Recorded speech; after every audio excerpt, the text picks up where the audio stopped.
Alright, here we are. Let's continue. We're at 4-4 on our way up to Masters 2.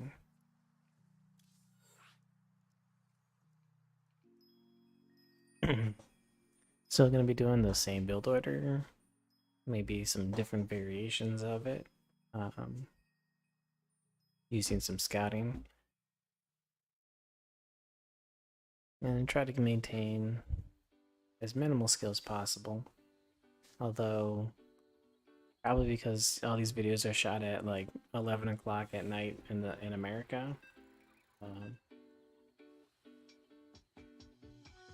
probably not gonna be able to get like the most equally matched people at this level. So like everybody's probably gonna be like plus or minus 100 MMR or more.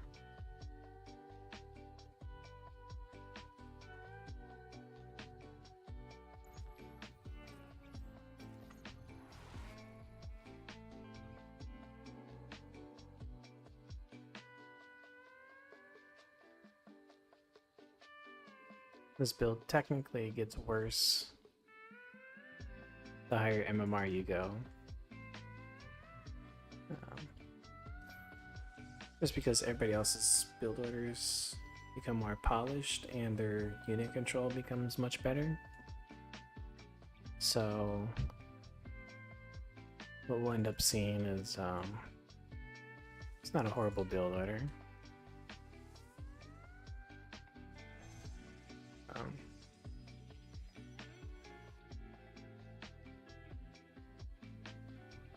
There is a reason why, you know, professional players don't open like this. The reason is there's more potential. Like charge slots can get out microed and stuff. Well, the builder should be good enough. Let me see a fast expansion.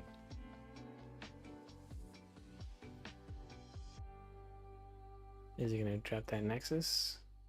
Maybe we block it a little bit.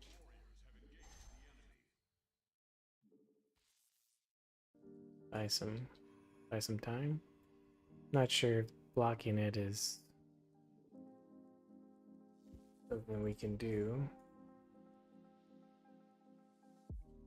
Hopefully it's something you guys can do, right? Now, typically what I'd normally do against this, because there's no ramp, is that I would regate it.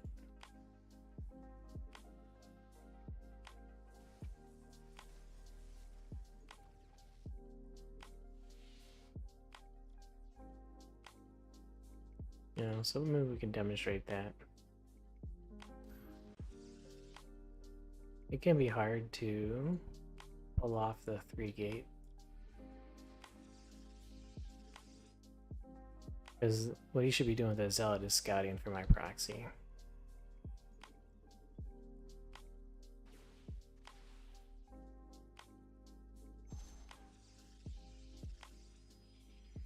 It doesn't find the proxy then, you know.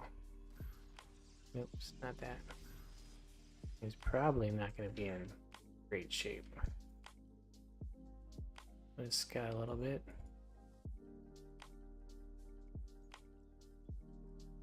Because in theory, there should be no way you can hold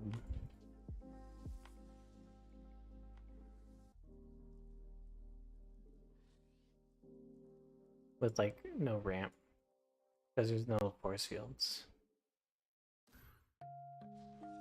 So this is for the fast warp, and this is heavily committed, so there's almost no follow-up chance. We're at 20, so we have max saturation for the highest possible income, so that we can hopefully afford these guys and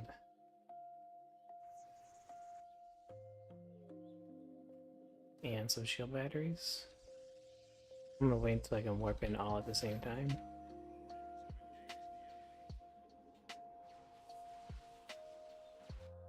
Oh, we'll bring another probe down.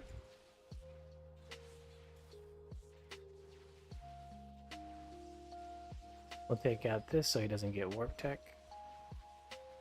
And it doesn't matter if he has cannons. Cannons are not important. Alright, we just go in.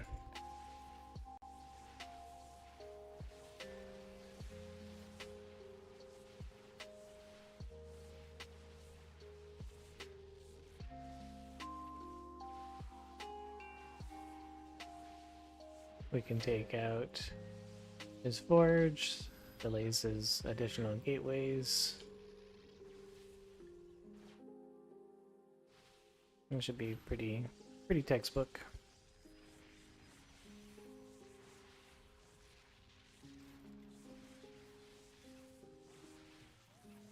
Once you have like enough gateways, once you have like enough stalkers, you can take out Voiries pretty easily. Like like I think the better response would have been to go for Immortals. If you don't have a ramp, I think you ought to go for Immortals. So I thought I'd just throw that build in there, that response to a fast expansion for you guys, so that way you have like something else in your repertoire. Additionally, you can do proxy robo against it, and like you still produce like one immortal, one war prism, and if they're doing the void ray defense, then you just you don't make any more immortals. You just keep warping in stalkers, maybe throw a third gateway down, and just use war prism micro against the void rays. It's pretty hard for them to stop it. I'm gonna use the restroom real quick. Sorry, I'm using the restroom right after the first game, but this just kind of hit me pretty hard right now. Be right back, screen up.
Alright, we're back.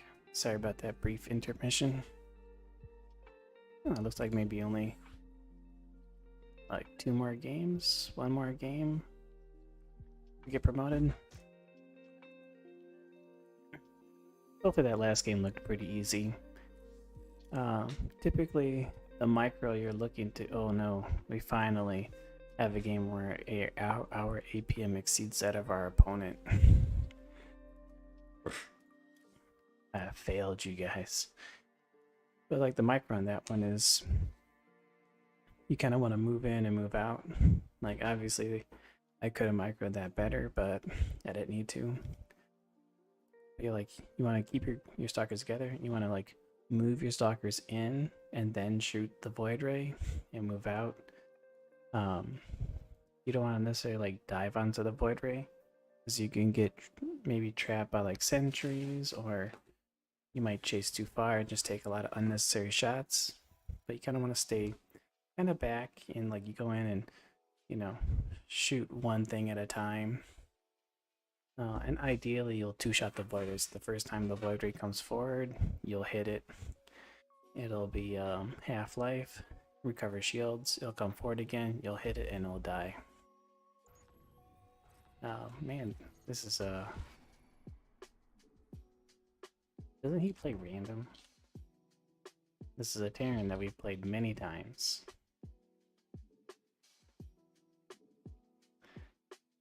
So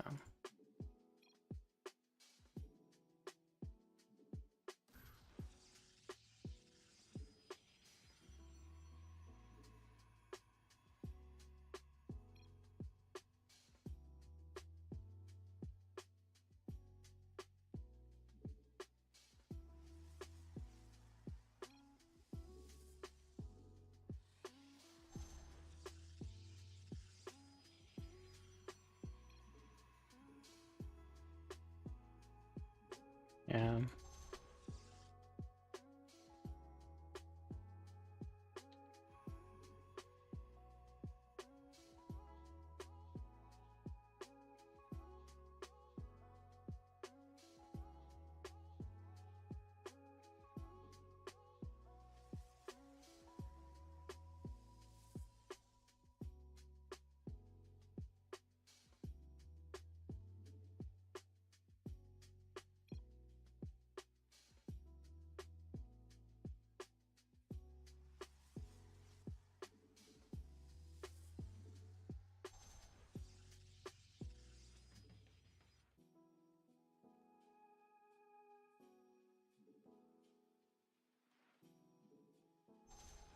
Oh, wait.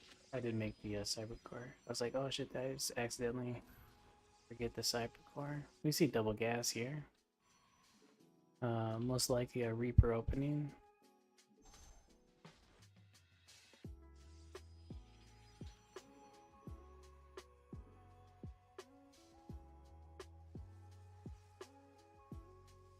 I guess what I ought to do is swing this guy back around so the Reaper doesn't hit him, and stash him for a potential one base all in. Or the scout for a potential one base all in. So far we haven't played against any Terrans that are requiring us to go for a more optimal build, where we kind of go for the adepts first. So since it looks like it is a potential one base all in,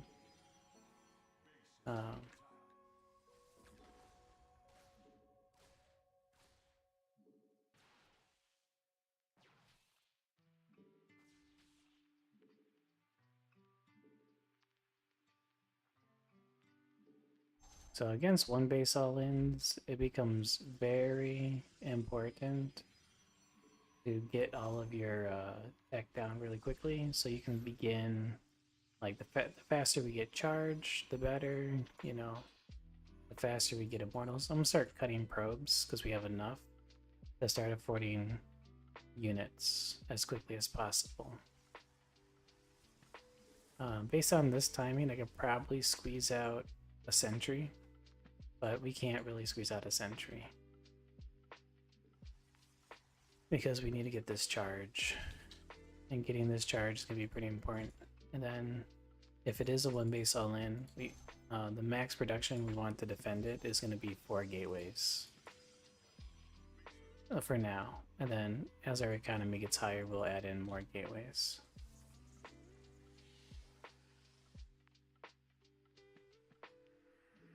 Alright, so we need to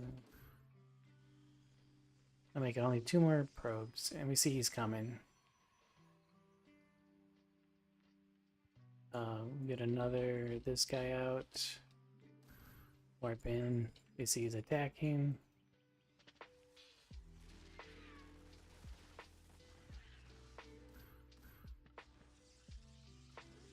Build more shield batteries back here to buy time.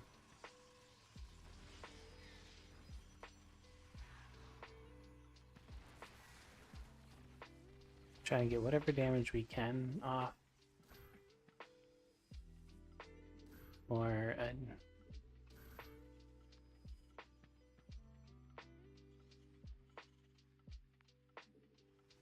get these guys out.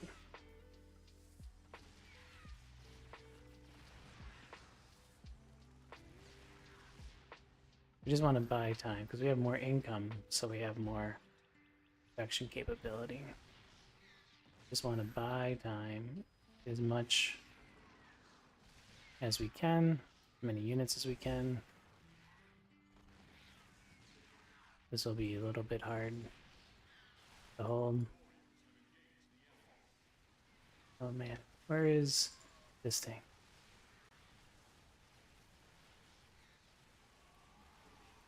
Target down.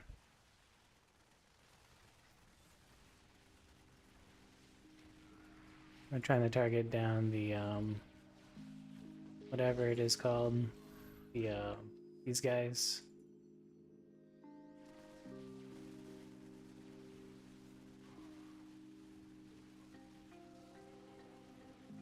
That's okay. He can kill.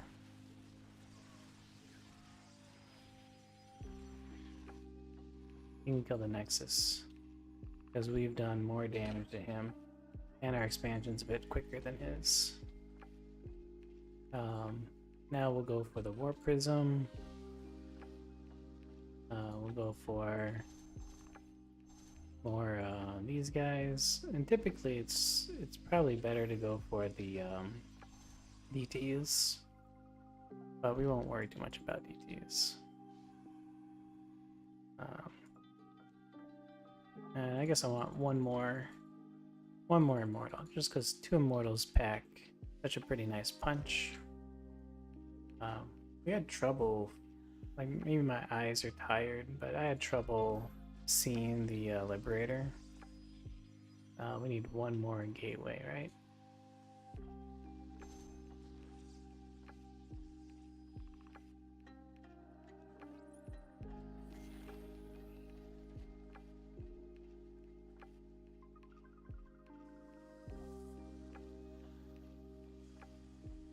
We got this.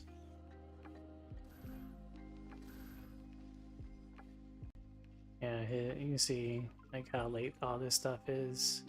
He's using Liberators as some defense. Doesn't look like he's making medevacs to do drops, so we can just go ahead and take this expansion, especially since we're in Archon tech. We'll go ahead and do an Immortal drop as while we're building up our forces over here. Get some gases. We throw a couple of these guys over here. We see all this stuff going on. We'll see if we can take out, hopefully, Stim.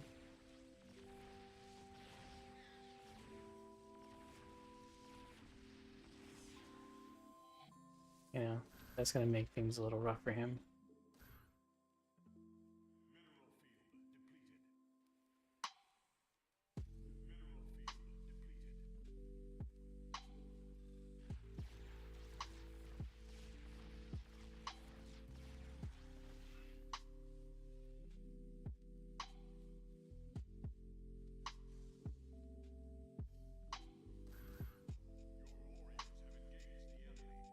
probably need another observer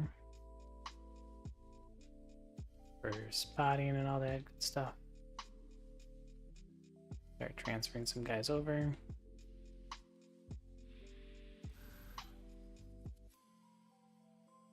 This is the way we go for the third base, because I know we're going to be mining out of our main base pretty soon. And because he's got Liberators, I'll probably need to get Blink. Just so we can get in on those. But our economy should be too much for him to deal with.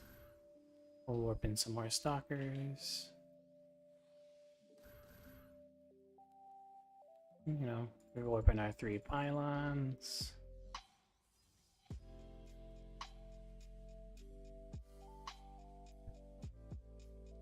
But everything should be pretty gravy.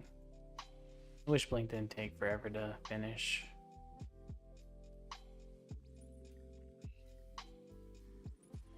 He only has a couple Liberators. We can probably just dive that without Blink. Give these guys a good old whatever. Mono boost.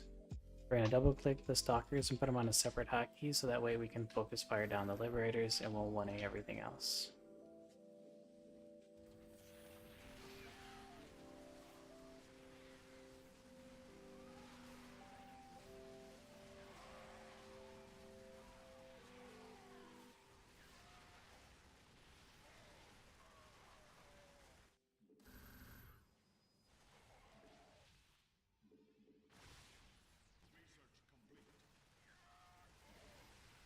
Right. Yeah, we could probably make. We can't spend our money, so we need to make some more of these. Again, we'll make some more of these gateways. The Zealot Archon is pretty cheap, so you typically, if you're doing like a heavy Zealot Archon Immortal type of army, you can afford more gateways. At least like 2 to 4 more. And even if you overmake some gateways, as long as you don't overmake too many, like if you make like 1 or 2 too much, you'll eventually get the income to be able to spend it. Looks like the next game is our promo game.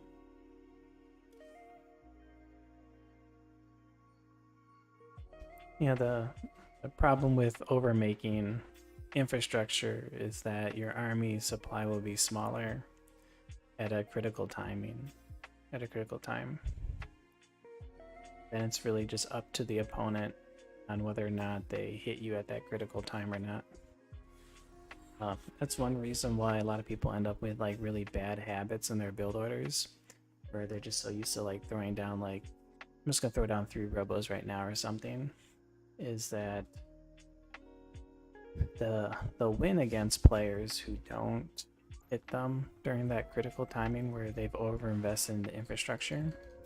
I had a game today, or last time, where we had a game against Grandmaster Zerg where I threw down an extra robo I couldn't actually afford, and he hit me before I could get production out of it, and we died.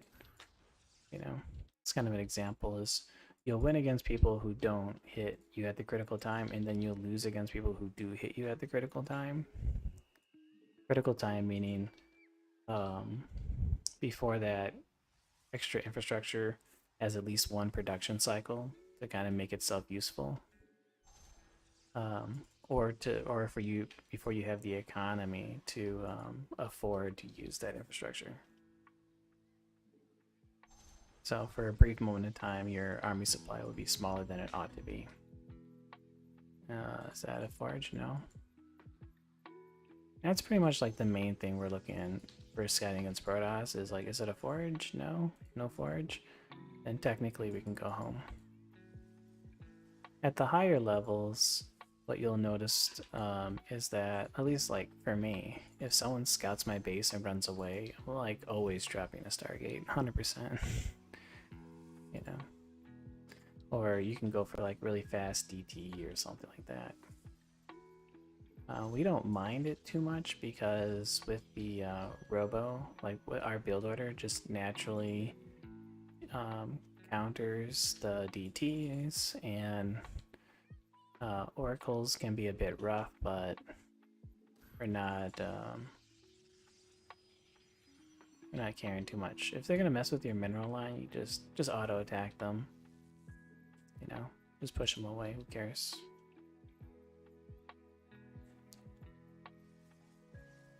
Especially since we brought our probe back. Another nice thing that would be nice to know would be if he's like, you know, one basing, but we can always do a follow-up scout. Some lower level players, if you leave your scout right away, they'll just kind of go 2 gas, 1 gate, and hit that expansion really quickly. Yeah. But as long as you keep making probes and stuff, you know, you shouldn't really care too much. You know? And so we're going to opt to go for the safer play here, go up to that 20 probe with 1 down here for our building probe. We'll make a couple sentries, and then we can, if you want, you can do a follow-up scout by pushing across the map. While you're doing this, you always want to watch the mini map. You know, so I'm watching the mini map the whole time I'm building stuff, so I can react as soon as I run into any kind of weird stuff. We see it is an Oracle. Nope, it's a hallucination because it died really fast. We see the expansion. We see it's about halfway. It's not too much faster than our own expansion, so it's not too bad.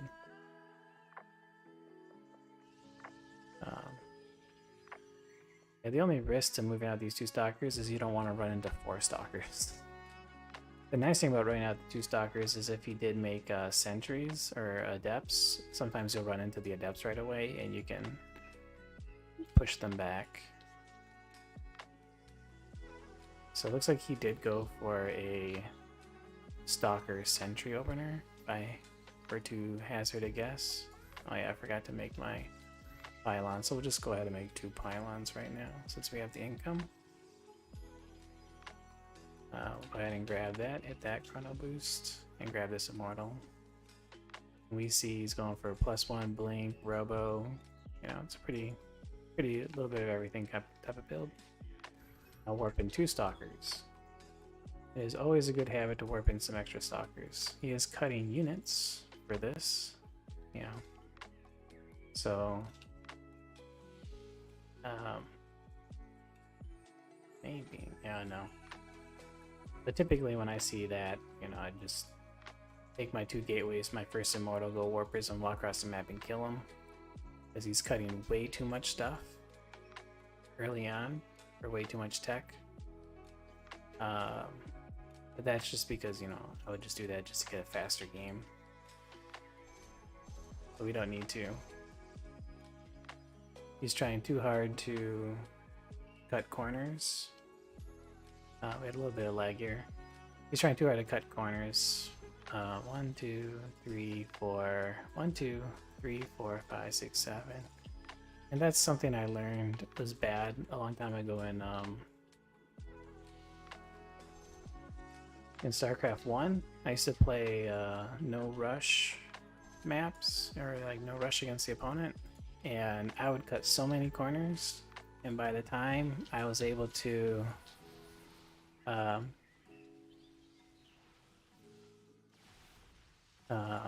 be ready, like when the no rush is over, you know, I just had nothing.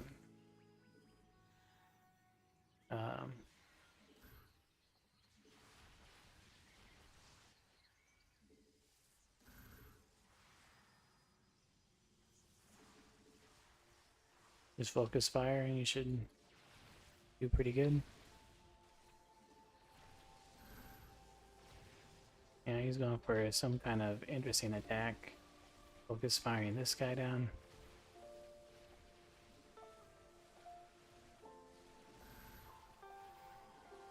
We're also going for charge, so the key difference is going to be, it's going to lie in this.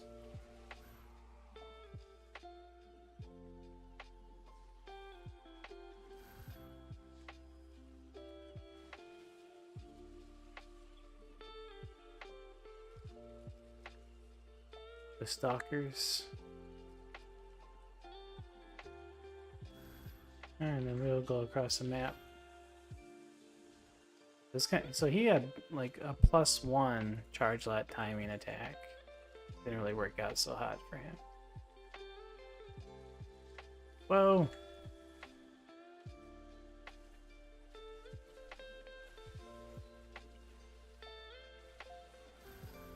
Damn.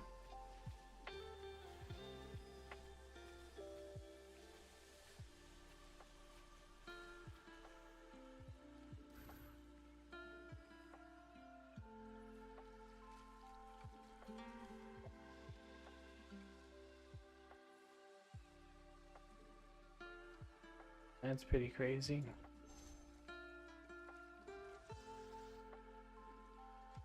Did we get the kill? No?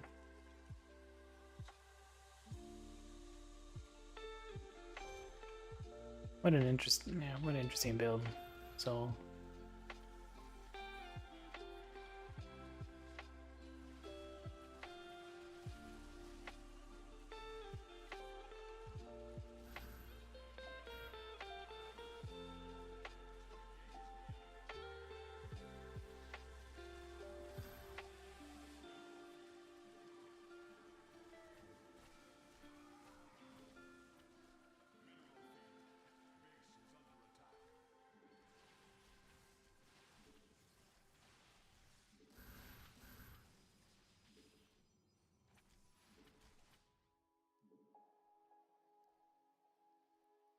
oh, what?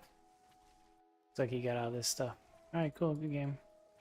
I didn't see this. Did he have like a second war prism?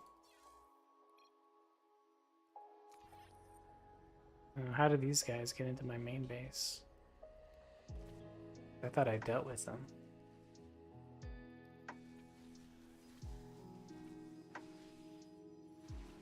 I need one more stalker. Oh yeah, it's unfortunate these here. Oh, were they just here the whole time? I thought I cleaned them all up here, but he ran them back. I wasn't even paying attention. Hey, yeah, not bad. Good job for him.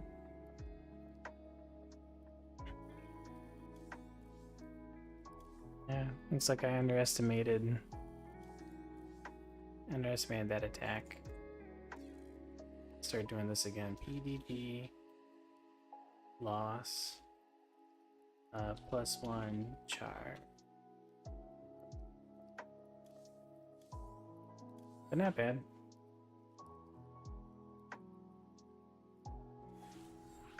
If I didn't miss those zealots in the main base, we would have won that, just because the Archons would eventually overpower the, like, once you get like 3+ Archons, you can overpower infinite zealots. I probably realistically should have kept my maybe not push across the map until I had more Archons. But yeah, that was a fun game.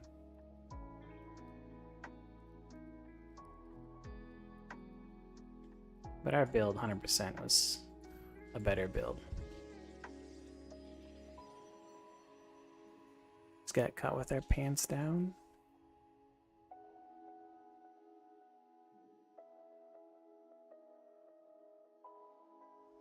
That's supposed to be our promo game too. Oh well. Next time. I forgot to scout, so we'll scout after this gas. I'm going.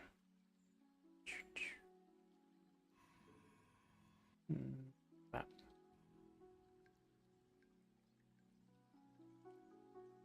So one thing I noticed about like trying to steal one of their minerals is if they follow you with an SCV, sometimes they do a little bit too much damage to your stuff. That's the kind of the mantra of the whole series as well, is don't be upset because you lose to like some weird build. Yeah. You don't need to, your build does not need to win against everything and everybody. No. Your build just needs to win against most things and most bodies. Right?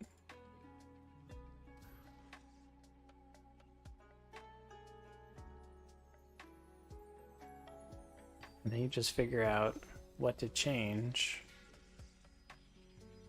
to be able to not lose against the weird stuff. If that weird stuff happens more than like once in your life, right? Like, you should never worry about tailoring your gameplay to things you see once. Interesting. I'm always like really bad at timings. Like everywhere I hide my probe, it's like the Reapers are always going there. You coming up? Can we use the probes to attack him?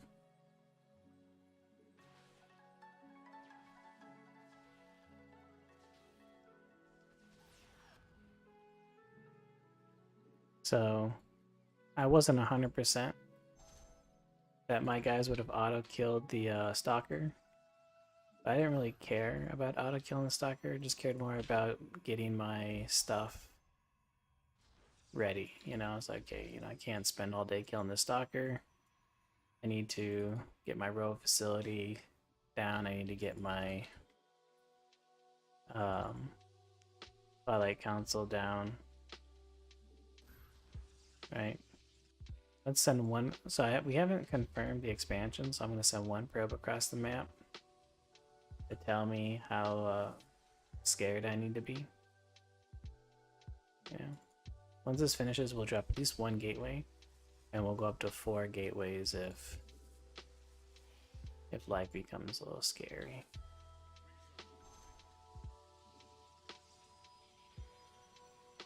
Maybe one more gateway here.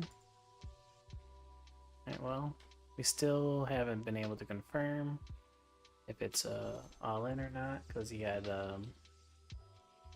somebody guarding the ramp, but it almost doesn't matter right now. We'll go for an observer. The reason, like I said, it almost doesn't matter right now is because put like a backup pylon a little bit further away to like a more defensive position, because we're kind of going full 1, 2, 3. 1, get this guy out. 2, 3. Pretty much at nearly full production anyway.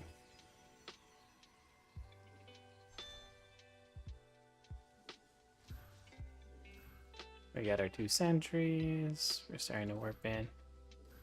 The 1 base all in really should have hit already.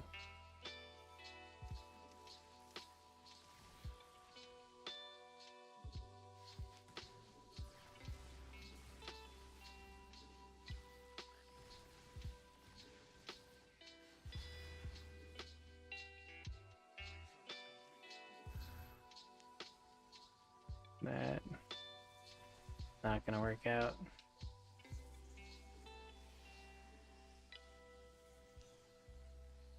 You know, realistically, you hide the medevac until it's off cooldown, then you drop them again.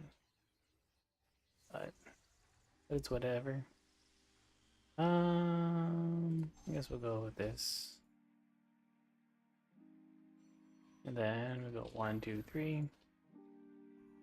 Got that guy coming, so we can start moving across the map.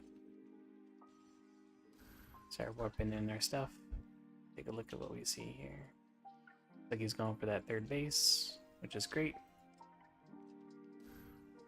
Ideally, that means he's cut some units, or he has less production.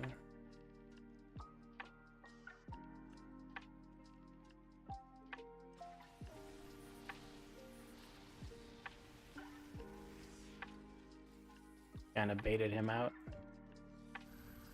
a little bit.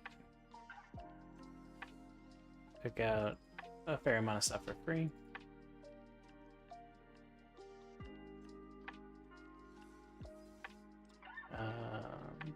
a couple of these guys. He's probably making some panic bunkers.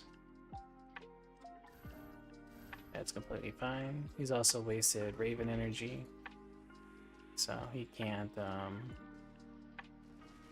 defend too well.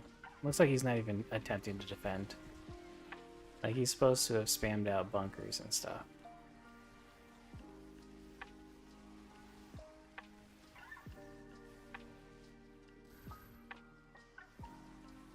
So this guy doesn't know how to defend a 2-base all-in from Terran, or from Protoss. That's probably because nobody 2-base all-ins him. Right?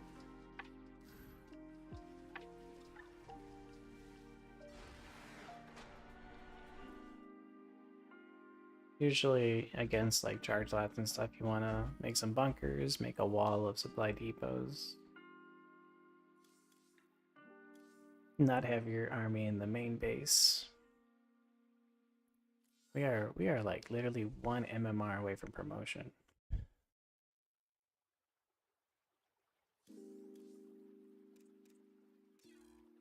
EVT. Anti-shift. It's like caps win widow drop. Standard macro.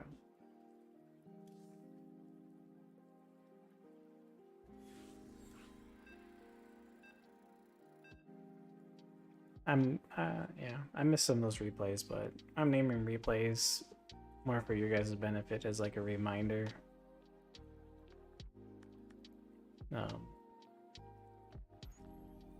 And I guess I'm kind of building that habit for myself. What was this guy, Terran?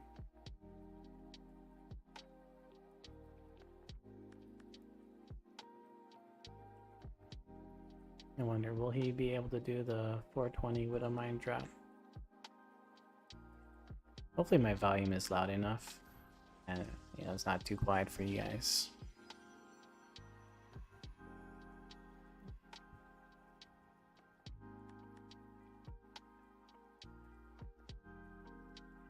Yeah, this stream won't be too long tonight.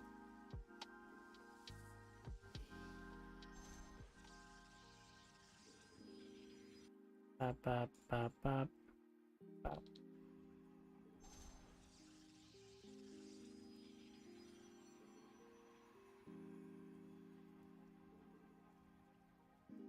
Now we're just waiting on gas, so I queue up a bunch because I know there's nothing I'm gonna be building for a while. So it's good. Maybe we'll hide the probe over here. Built one more probe. Rally this guy down here. We have plenty of money because we're just trying to save up money for the Nexus. That's why we can queue a little bit extra probes. This 4 is more important. I see 1 gas on the mini map. I see barracks supply depot, so everything looks pretty samey, pretty safe. I'm not too scared of what I see across the mini map. Probably not gonna be some weird cyclone push. Maybe just a Reaper expansion. We can probably see the expansion. We even got to see the expansion go down. Might not be a Reaper expand since he is scouting with this guy. So I usually, if they're gonna scout with SEV, it's gonna be like a Marine opener.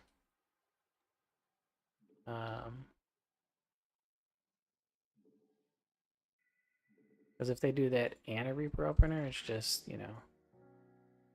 a waste. Unless they're planning on doing like, a bunker or something. Or a engineer bay block, or like literally anything. And if they do this and Reaper Scout, then they're just technically behind. Not like it's not behind enough where it's like, oh man, they lose the game because of this. It just means like if they come to attack you, it's probably with one less marine, so it's just like a little bit easier to hold.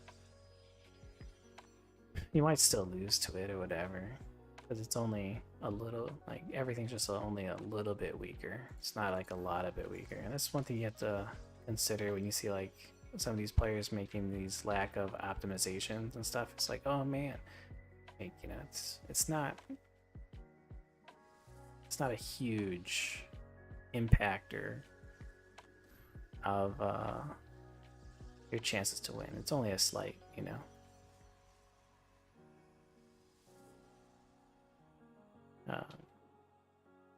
But you know, it's more of an impactor to your chance to win if your build order, the more solid your build order is against their build order, the more of a increased percent chance to win you will have when the opponent is not optimal, right? So like if my build order is perfect and he sends like he kind of wastes time with one SEV, that might increase my win percent by 5%, you know, 1, 2, 3, 4, 5, 6, 7, 8. But if my build order is not perfect, it may only increase my win percent chance by 440, huh? I'd only increase my win percent chance by like 1%, right?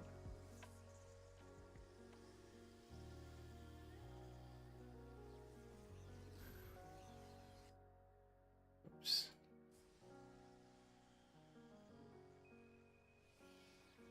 So, is there going to be more of a zealot all in? But since we did take a lot of damage here, I can't really afford gas.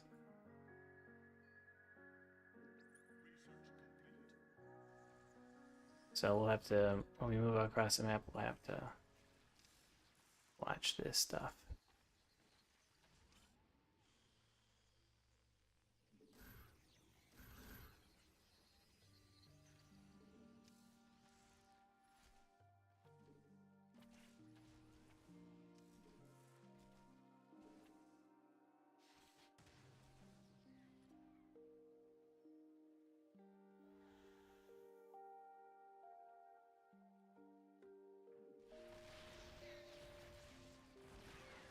Oh no, pick these guys up, pick them up. And also a little supply blocked, which is not great for my attack.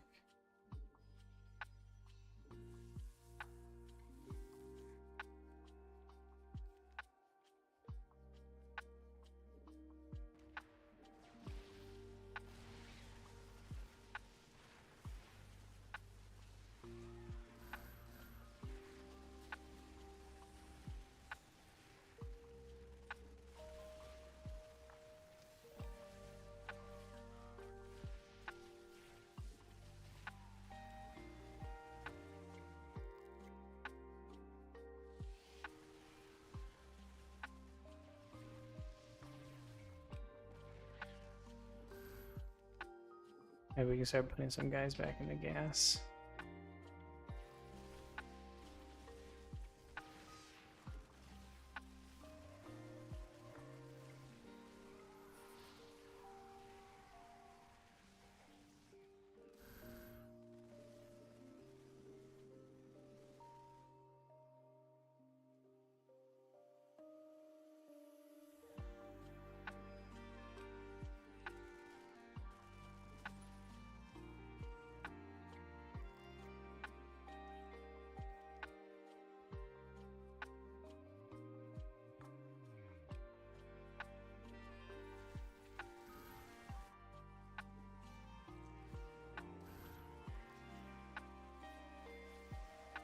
Unfortunately, I'm gonna lose this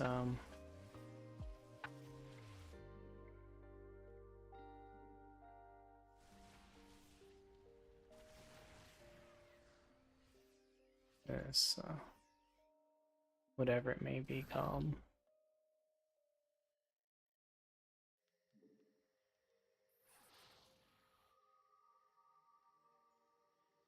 The Marines have some good deeps.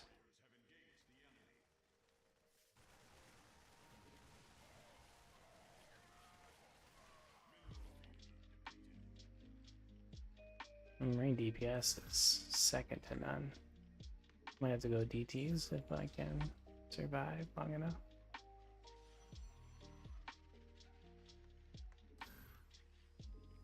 Did I get another warp prism? No.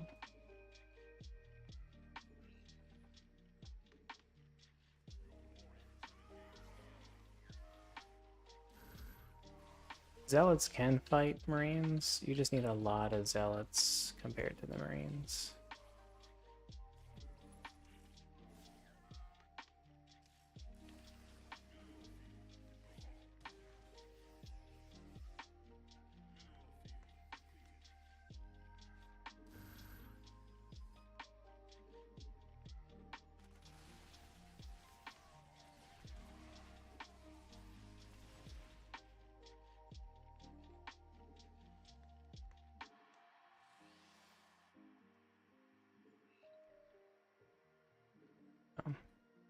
The fact that we survived this long is a win in my book.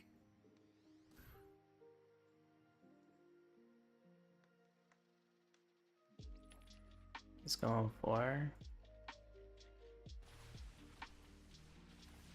Ghosts.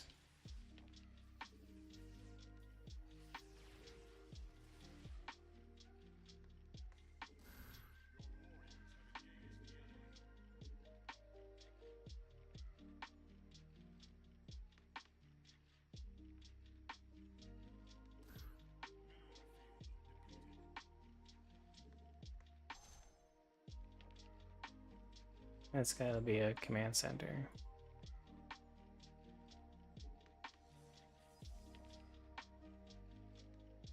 I might have to make be a little bit risky. No.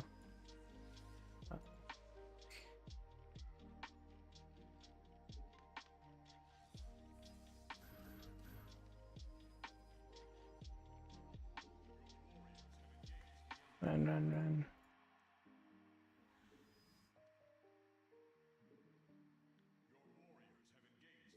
I'm not paying attention. Oh, wow, he's got it. Alright, cool game. I should drop the ET tech a little bit sooner. But wasn't too bad of a game.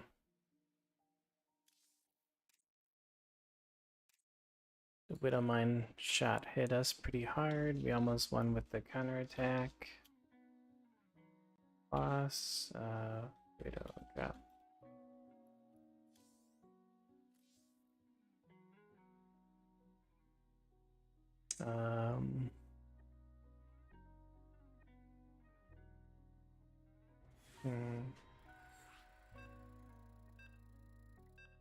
Just have to figure out how to thread the needle against so many Marines. Because like Marines with Stim is like the highest DPSing. It's like one of the highest DPSing units in the game.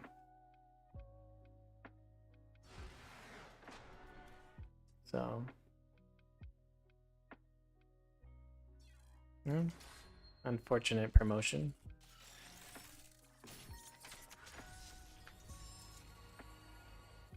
Not really too satisfying.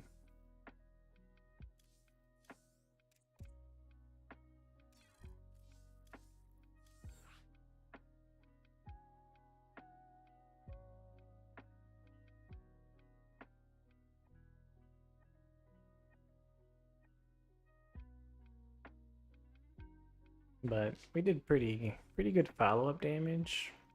Just had like a questionable transition. If we look at the reports here, like army value, not too bad. Resource collection, like he was massively ahead with the Widowmine drop, but then our attack was enough to kind of stabilize, and then he just dropped some mules, right? So like every time you see this from Terran, it's because of mules. So realistically, we definitely could have stabilized. Baby ZYN. Baby Zin.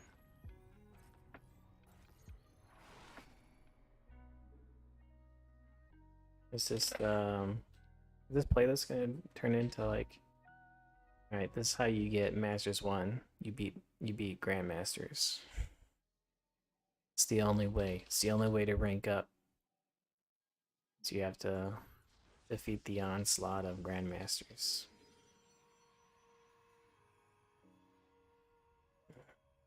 I guess this game will we'll try a little bit harder to defend the Widow Mine Trap. So one thing that is both nice and sad for Protoss is that the Protoss aggression is so slow that no matter what, everything you do hits slower than the opponent. Which means like there's no way you are ever gonna do base all in a Terran before they can Widow Mine Trap you. Like you can even be like, you'll be like here with the War Prism and the Widow Mines be dropping your base. And that's like with a proxy robo. So yeah, that's kind of the sad thing. The nice thing though is that you can just wait until you defend the Widow Mine Drop and then do the 2 base all in. It's double gas. Double gas usually means there's gonna be some sort of factory play. We don't know if it's a 1 base all in or not, so maybe we can hide our probe. We can pretend that that we picked a good spot to hide, and hopefully if he does make a Reaper, which he should, just so that he could have some scouting, because he didn't send an SCV, so the Reaper could be out looking for us. Let me just come over here and check and make sure that, yep, looking pretty good here.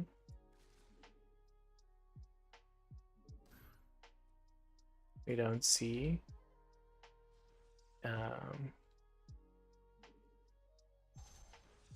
we definitely do not see the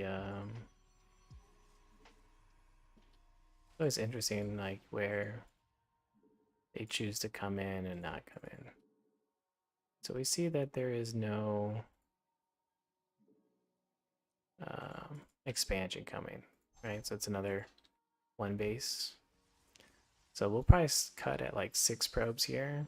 Seems to be a pretty good number. Alright, so it's not a 2 base all in. Maybe it's not.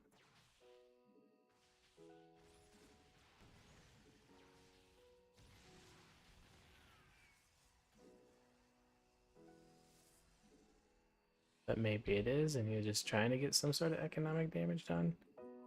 I guess I'll rebuild the 1 probe.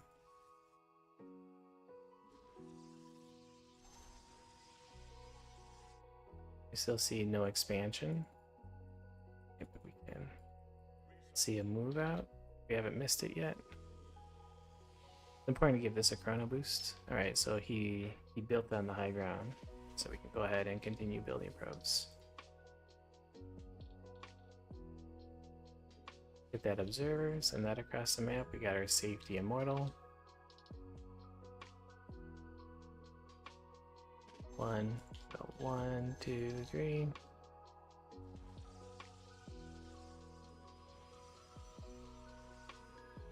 We'll put 1 immortal over here.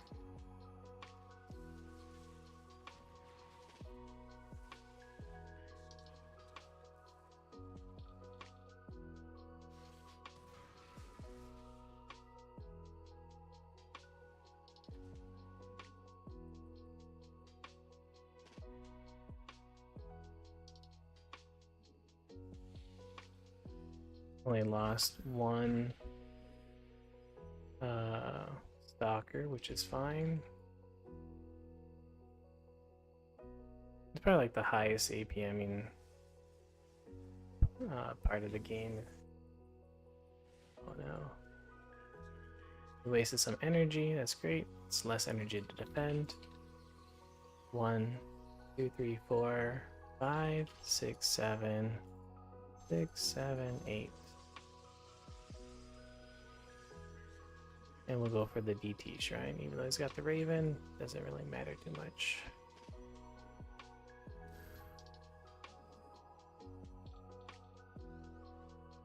So hopefully that Raven will die, so we'll hopefully be able to gun it down in the midst of the chaos. One more probe to get maxed out. 1, 2, 3. What? That some bitch. Get that over here. Alright, just put one of these guys over here.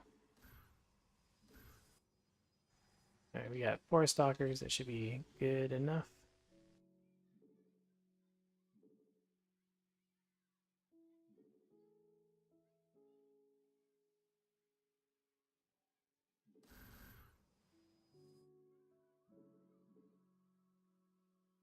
When's my DT Shrine finishing?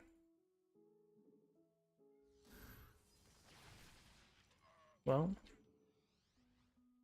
that's a good scout from him.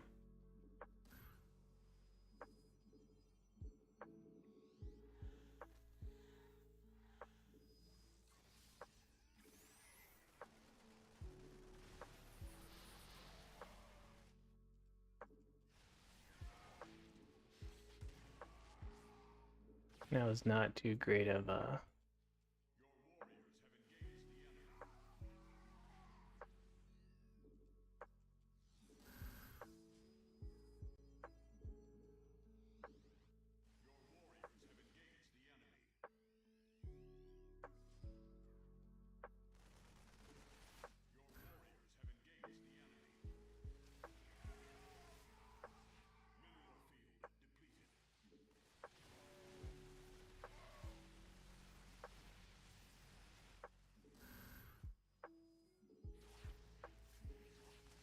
ugh.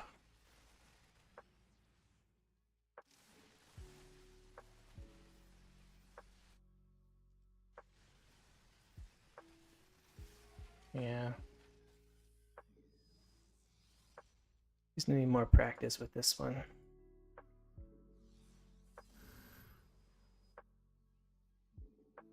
But he did a pretty good job with the making sure like the DTs didn't get much damage done.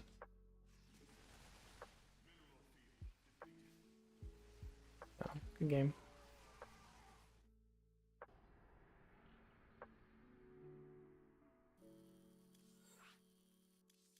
Hoping the DTs would distract him in the main base, or not distract him, but hopefully I was hoping like him attacking me out, the DTs would do pretty well. But he did pressure me quite a bit, so it almost made me want to not have put the. Yeah, unfortunately, our promotion game was off of a free win. Not too exciting.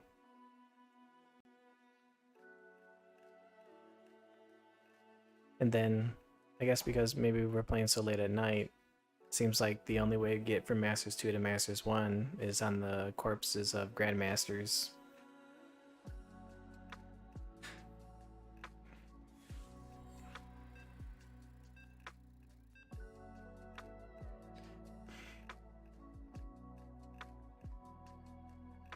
I'd rather not, you know.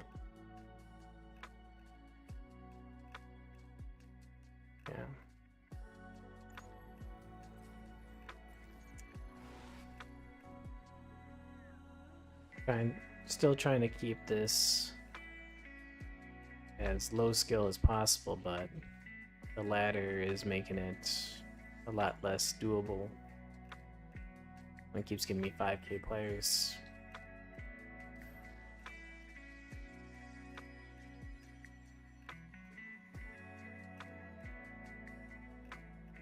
But so we'll want to.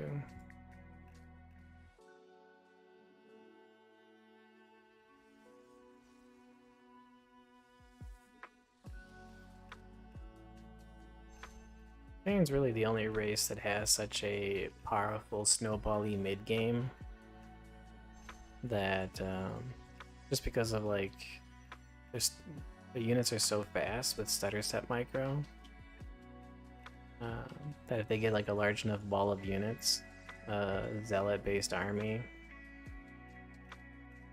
can be very alright, so this is a two gate forge, so we'll go ahead and cut. We can afford to take double gas from him. And this should seal the deal. Right. So the only thing he can do now is to expand.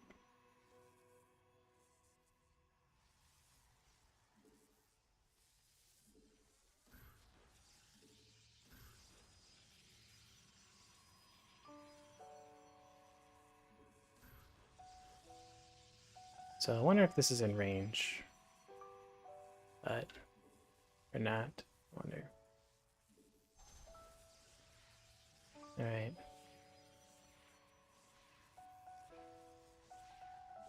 We'll start making probes again. Cancel that.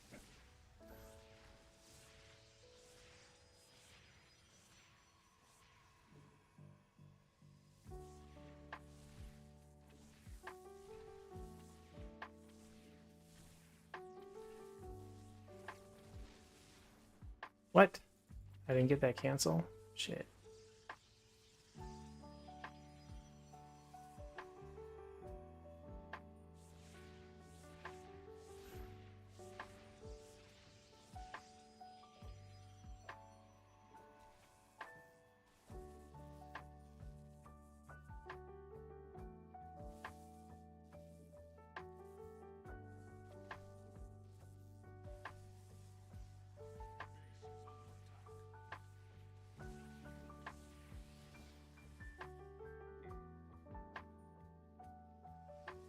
Well, that was definitely a mistake.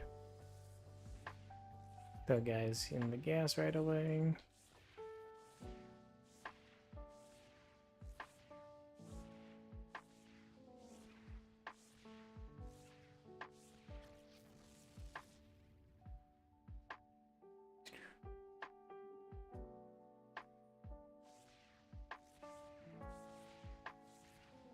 Interesting.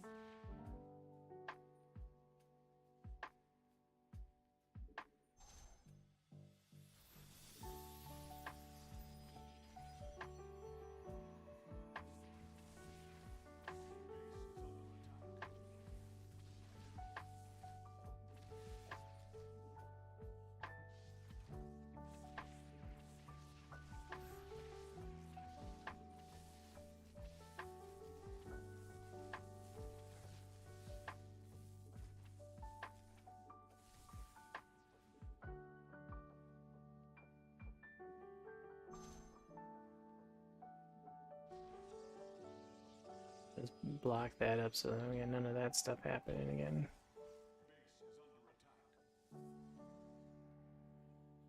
Not my best defense of it, but he's over here trying to get gas, you know. Hopefully he took an expansion somewhere. But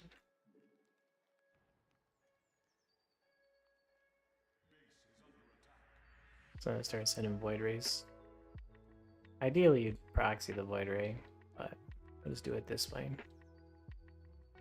We'll send I think here is probably a good non-obvious expansion spot. We did take a little bit too much economic damage, but shouldn't be too bad.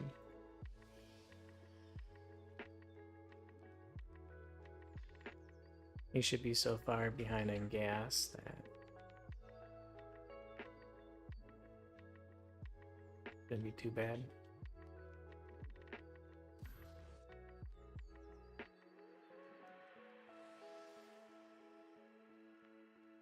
Could probably gun down this Nexus.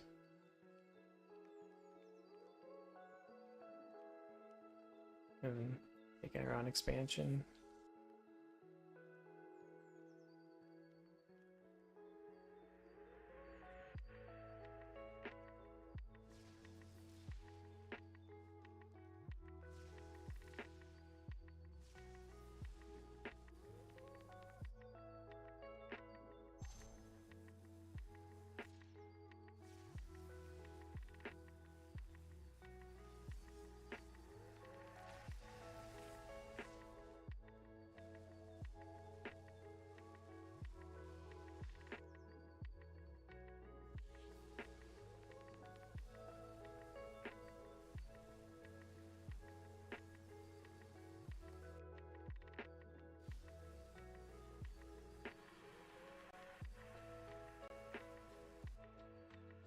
I could probably go for blink now, charge or something.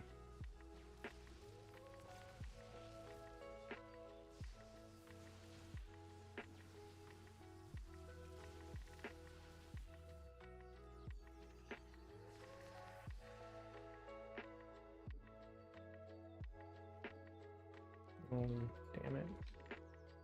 We need more.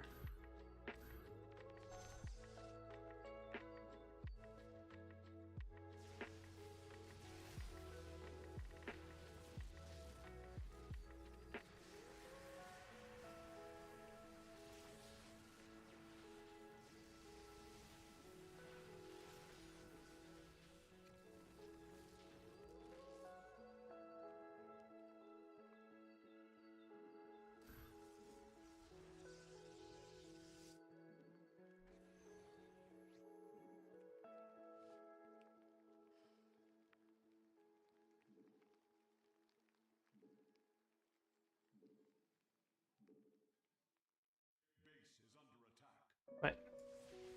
No!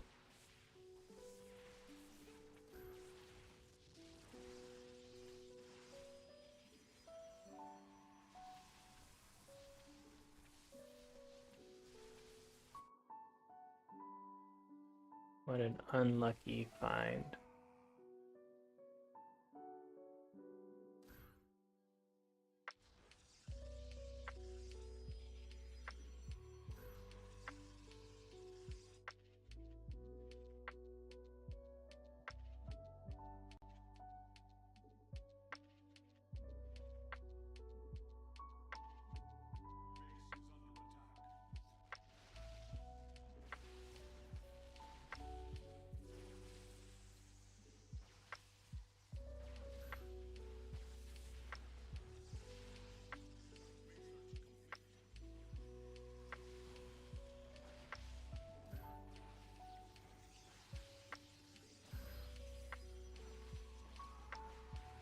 What?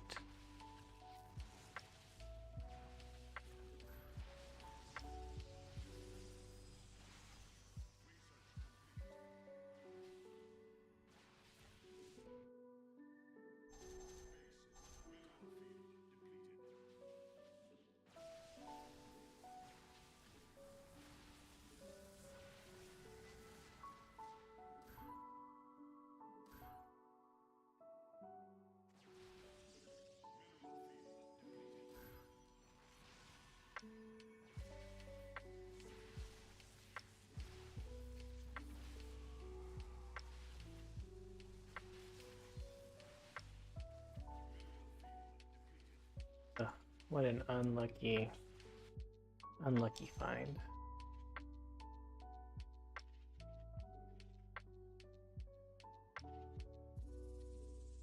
For him. Or for me, anyway.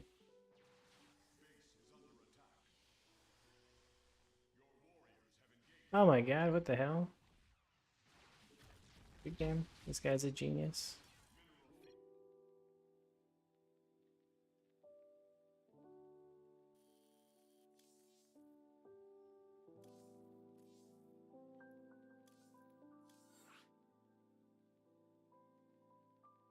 Hard to keep it low skill first GMs.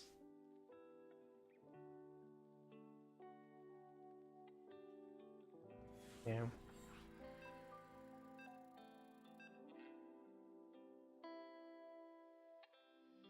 That one was for sure an unlucky game, unless like a probe scouted my expansion.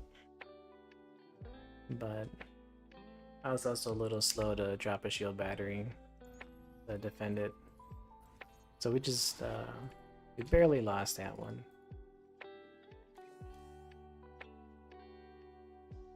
And accidentally letting those zealots into the base wasn't the best either.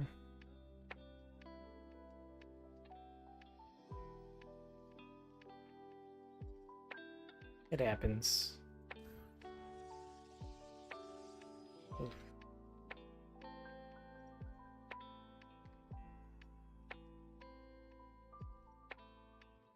But I was pretty confident. We weren't trying to micro the Void Rays too hard. Could have mic'd them better, but I was too confident that I'd win that one. So we just kind of allowed ourselves to play like poop.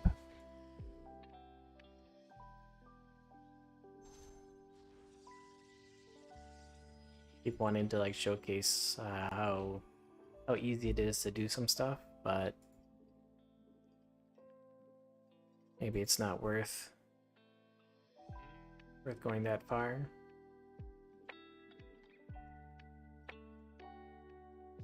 Because a lot of it is, you know, I'm not entirely confident on what the true skill level is of people down here. So it's really easy to either overestimate or underestimate the players.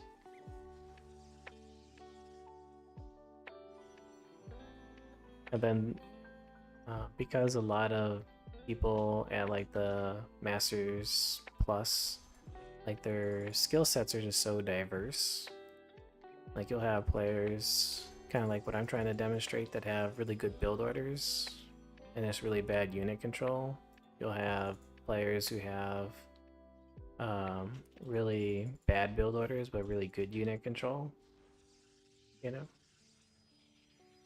So it's like if I try to do like a low micro thing against a high micro player, my build order needs to be, you know, much better than theirs. But if their build order is you know, like only a little bit worse, then, you know, it's like, well, okay, I need to have a proportionate amount of micro to compensate for, you know, the delta in build orders and stuff. It just becomes a little bit more fuzzier on the math of it all.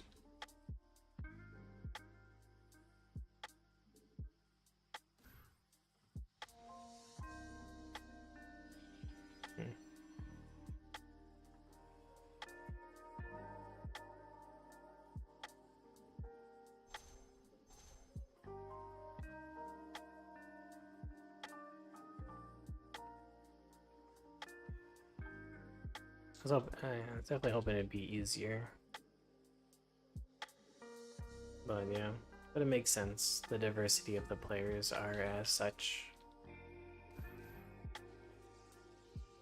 Getting the Observer first now.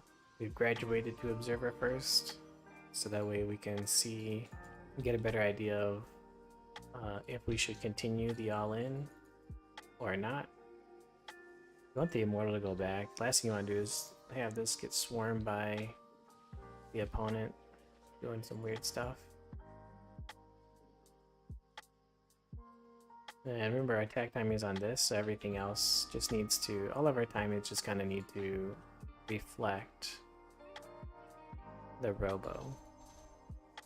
Okay. Get this other Immortal going. We didn't hotkey this guy, so 1, 2. You see, he's going for a layer. 2, 4, 5, 6, 7. He's chosen not to scout us. This is 8. 2, 4, 6, 7, 8. Get this going. Start warping in our sentries so we can get that energy built up. You see, not too many.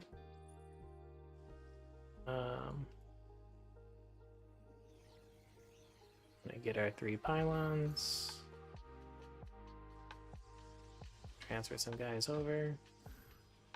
You see, not too many drones. So he could have an idea of what's up, right?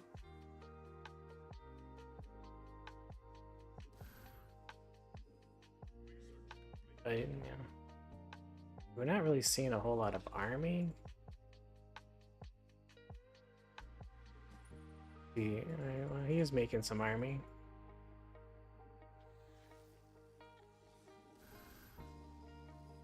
Right. So he might very well have the right response. We'll take this Overlord while we keep warping in more stuff.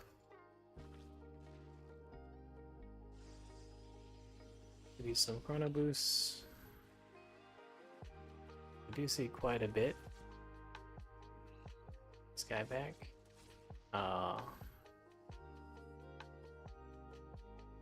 Kind of spread out a little bit in case he tries to come in on us. We have Zealots. Zealots do pretty well.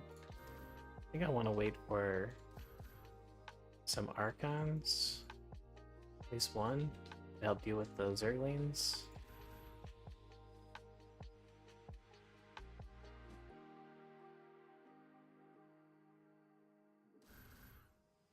Alright, well, we can see what we can do. This Archon is definitely not helping with the Zerglings. Bring these guys in closer. So he just took a really bad engagement. Oh, we see Zerglings coming from the back. Okay. So, good game. But it looks like he was kind of doing all the right things.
Found myself in spots for the spores.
Got a free. Yeah, we got one free win earlier. Yeah, this guy is a good guy. Give him the win.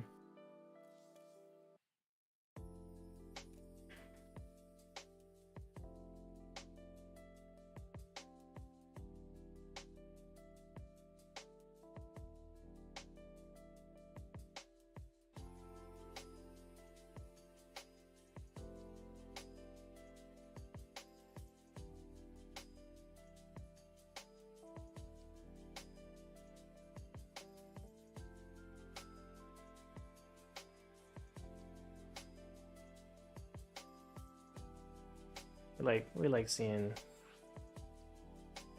like this. See this guy, like this is the kind of guy we like to see. This is the kind of guy you should be, right? This is the kind of guy we're trying to train you to be. Someone, it's like, hey, you know, instead of being angry and saying a bunch of mean things, you know, he asks the opponent, you know, he took a chance. He's like, you know, what could I have done better? What's your input?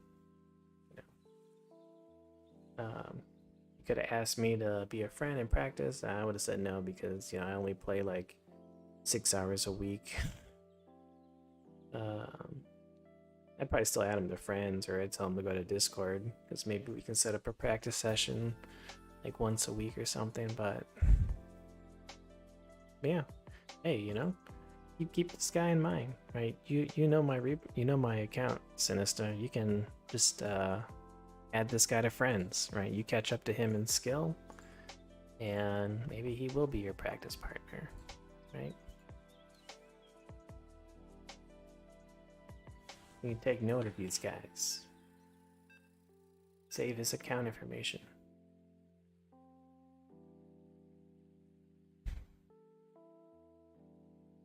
Let's see. What do you say? I know an third player who can't play a macro game to save his life because he does so much 1-2 base aggression.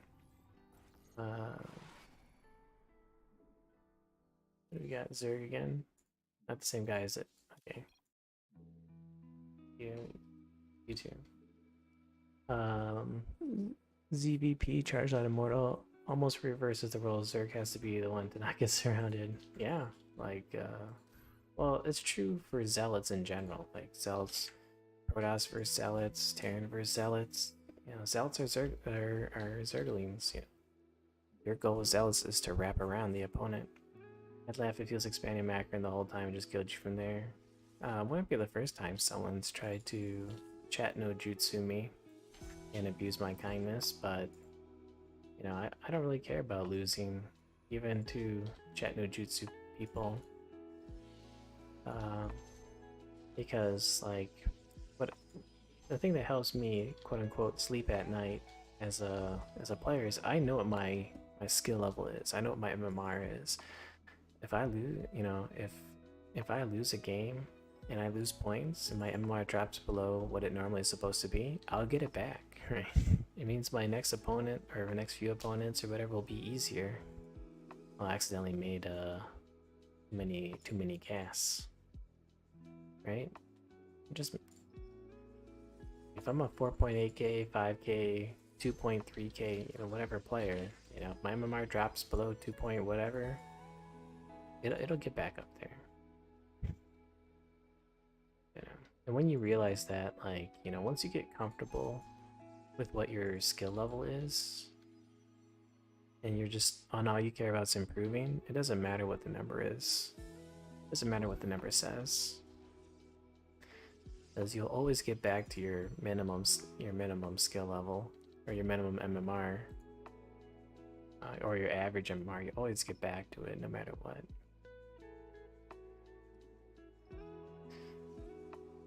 And if you're always sweating about not losing MMR, you're basically gonna develop bad habits. You're gonna be too afraid to practice what you should be practicing. Because you're like, oh well, if I practice something new or if I try to develop a skill, you know, I'm gonna lose a little bit because I'm not there yet, right? I don't have that skill mastered. It's like, yeah, you know, anytime you like practice new control groups or you practice a new build, you're gonna perform that build worse than any other build you're doing, right? And you're gonna have to accept that you're gonna lose some games to learn that build, because you know, if it's, especially if it's different units, a different style, it's gonna take some practice to get used to it. That's where having like a second account or playing unranked comes in handy. You know, typically I like to use a second account for it. That way, you know, I don't have to like take psychological damage from. Look at that, perfect timing. I don't have to take psychological damage from, you know, not doing my build perfectly. Yeah. Oh goodness, look at this. Is this the legendary slow Zergling all-in? So we'll just kind of throw another shield battery down. Let's go like this, heal this guy up. Might have to re-wall, huh?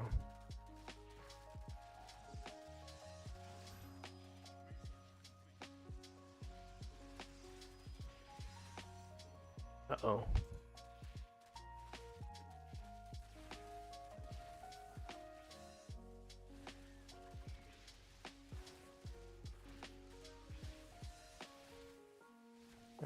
I was not too confident about this one. Or I guess I was too overconfident about this one. We didn't build the secondary shield battery in time. Okay, good game.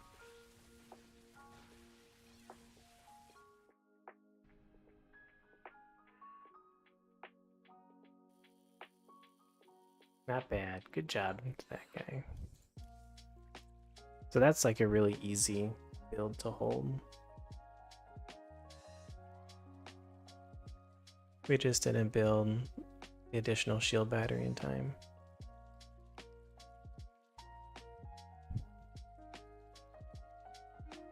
But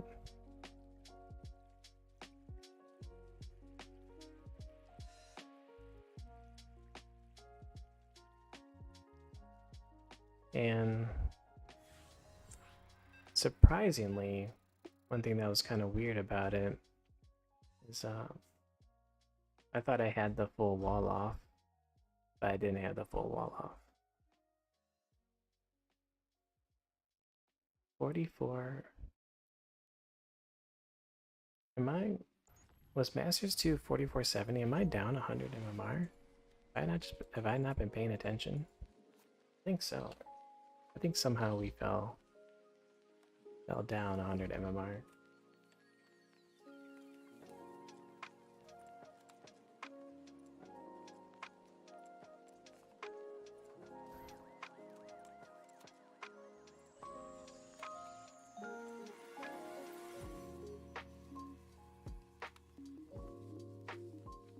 So against those type of strategies,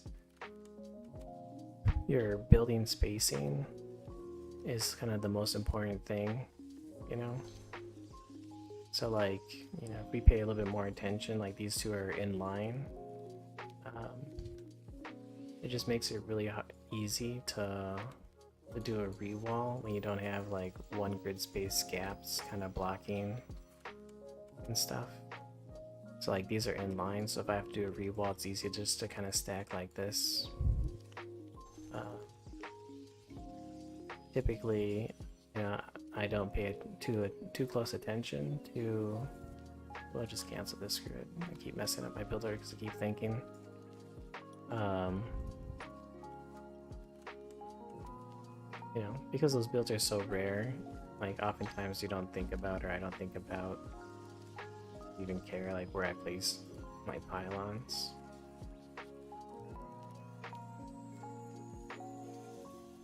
But you can see like this is a much better placement. We're definitely not expecting this separate player to do the same build the other guy did, but you'll see like when we go to like re-wall, it'll be just a lot easier to do it if we had to. And then like your distance forward can matter too.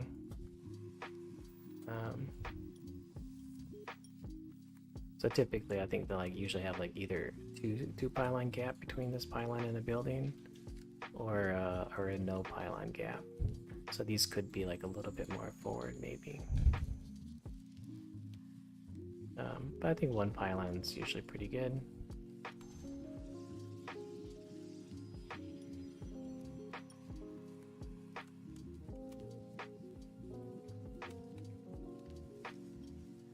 Then we can go ahead and drop this.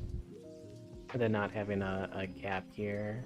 Like obviously it's gonna be a little bit weaker against Ravengers. But less weak against Zerglings. Like everything has a trade-off, you know, like Biles will be the maximum damage here, but Zergling re-walling against like Banelings and Zerglings will be easier. Having like that one grid space gap is better against Ravengers, right? Oh, we forgot to make this, but it's fine because, you know, we don't need charged at the fastest possible moment.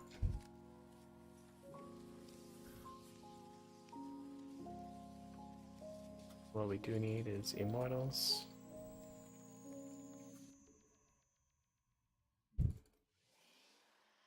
That's probably like the if you're a Zerg player and you want to select, and you have like this pervert pillar and you want to select, you know, what you're doing, maybe there's enough time for you to do it. Select the appropriate one. Maybe there's not. You can rotate these guys out.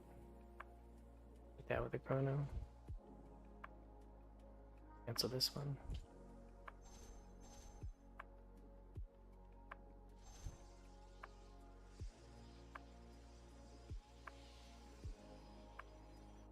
Alright, what do we see? Alright, no layer here. Usually like my rule of thumb whenever I'm doing 2 base summons myself is like if I see no layer, I usually just expand. That's typically the scouting that I normally do. no layer means expand. This guy could be trying to be doing his own. 1, 2, 3, 4, 5, 6, 7, 8. And no layer means I want to defend with the DTs.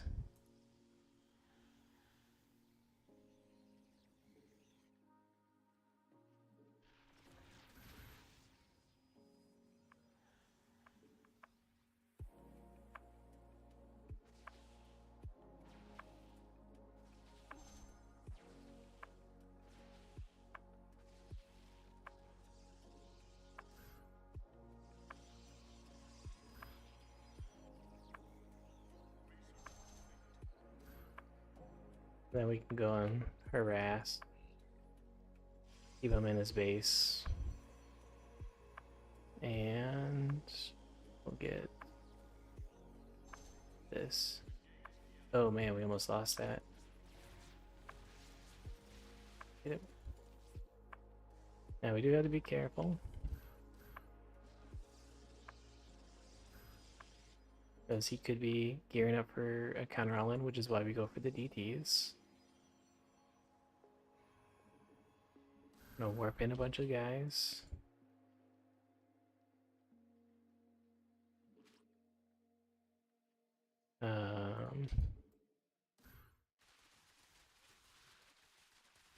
He does not have the Overseer.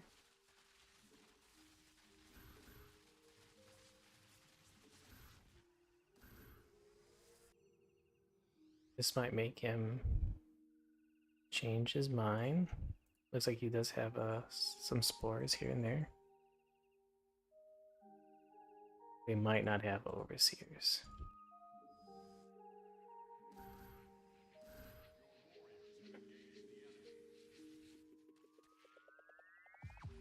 Push team. Well, that's no bueno. He was able to see everything.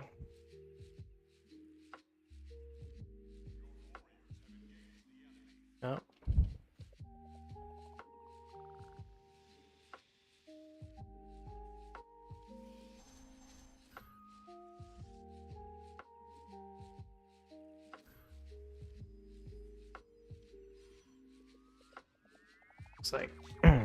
Looks like that gambit didn't work out too well, but hopefully we can maintain a defender's advantage.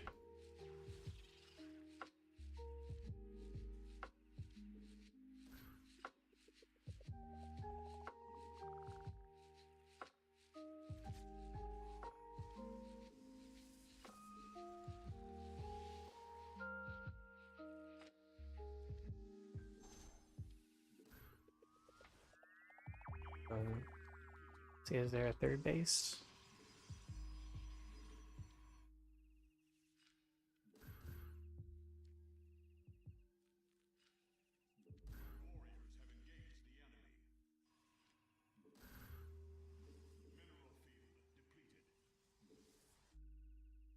Our fourth base? Yep, it definitely is.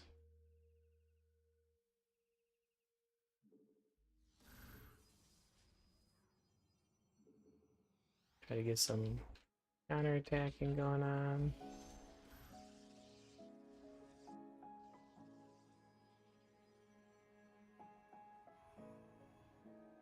Be a little careful. We can take this expansion.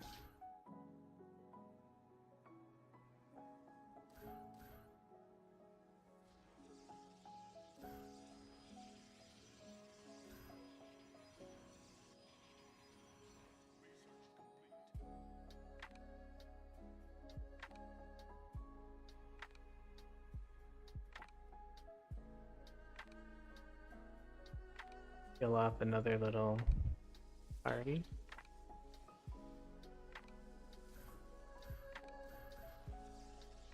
For potential counterattack.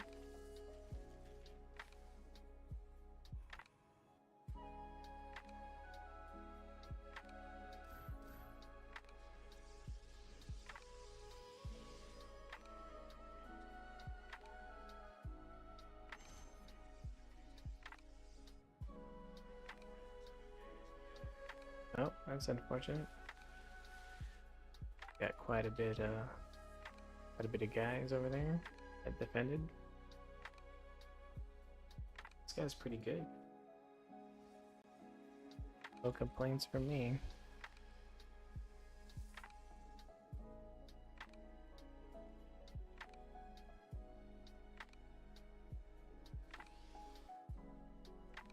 Maybe I need to get Blink.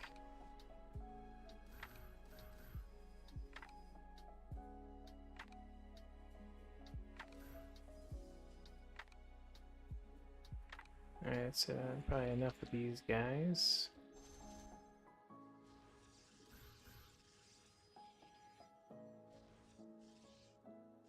Oh, we got this. You'll have some more zealots. Now we need to warp in like at least 4 more gateways. The mistake that often people will forget. I guess I might have to just go for Storm. I want to win this one. I think there's a way to win without Storm.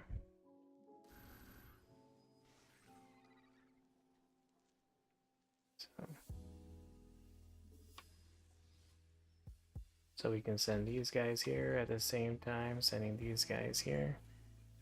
Then maybe even going into the main base.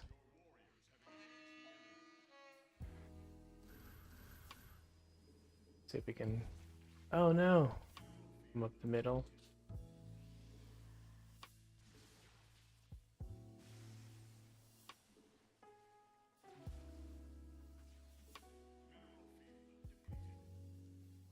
Alright, pull back.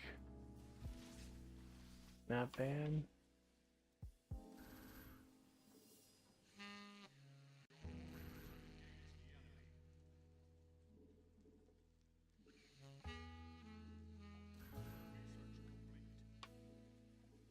Yeah. He's doing a marvelous job.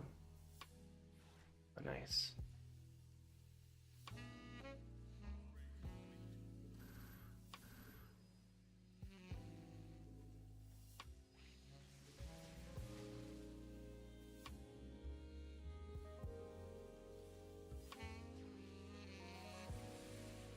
Those were the worst,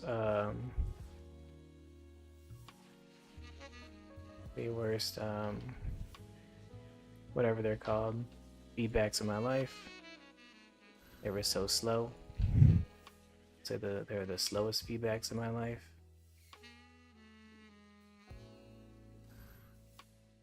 But, you know, doesn't matter. We just defended and, you know, just defended. Uh-oh, we got some lurkers.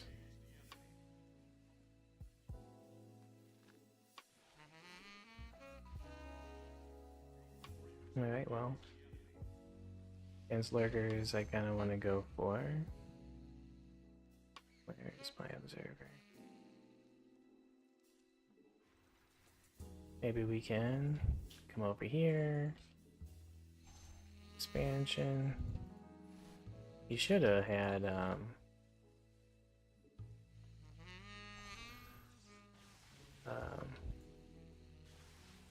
don't know, I can't think right now.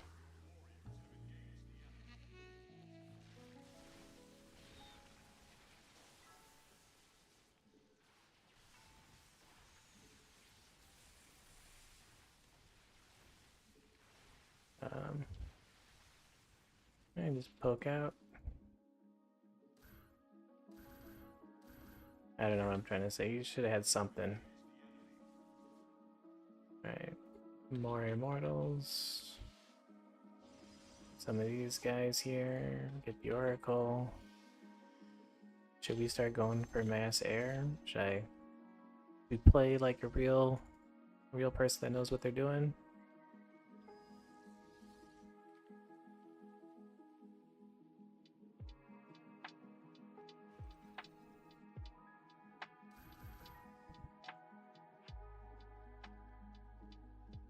Looking around, trying to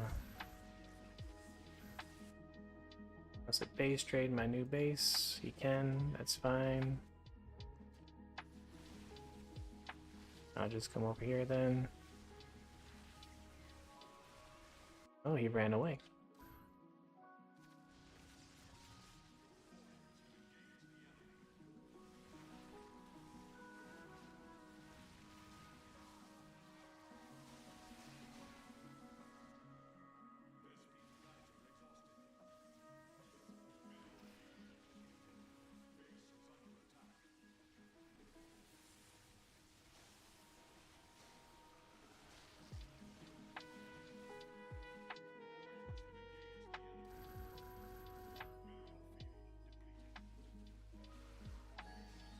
Where we're going, we don't need bases.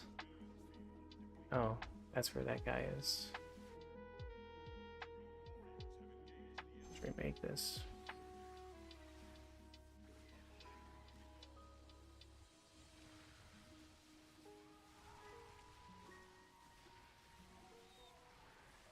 Come on.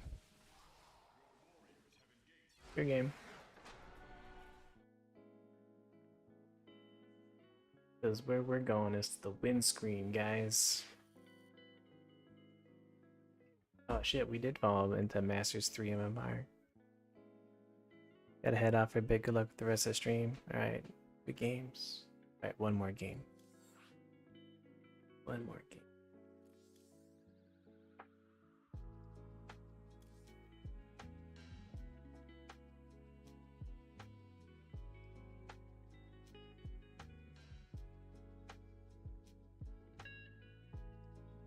You know, what a conundrum I'm in.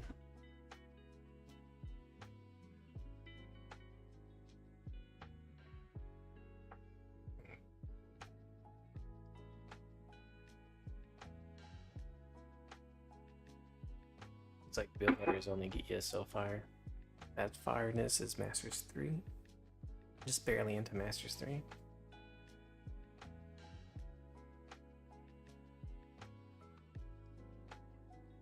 So hopefully by now you guys have sufficiently practiced your build orders.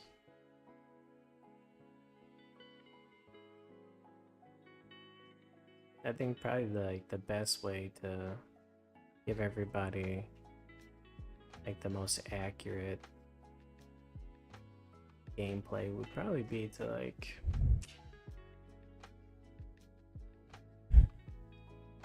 maybe show gameplay like,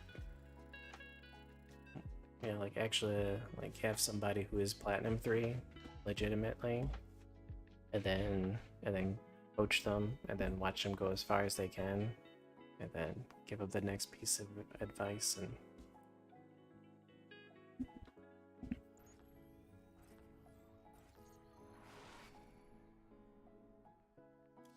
but yeah, that guy played pretty well. That last guy.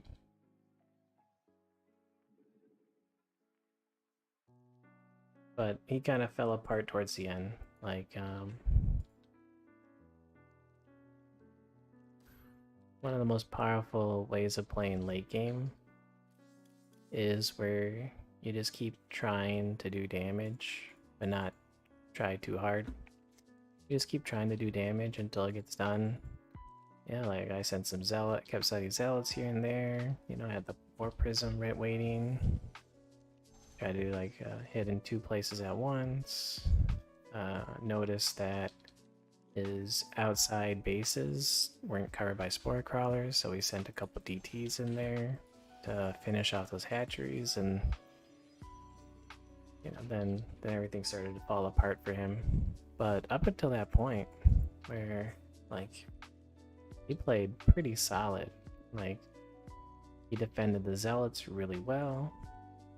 He always saw them coming. He had very good map vision.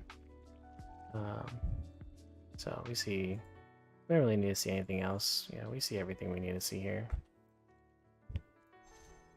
The main thing we're checking for is that spawning pool timing to make sure that we're not getting wrecked by some Zerglings at an interesting time before our first adept comes out.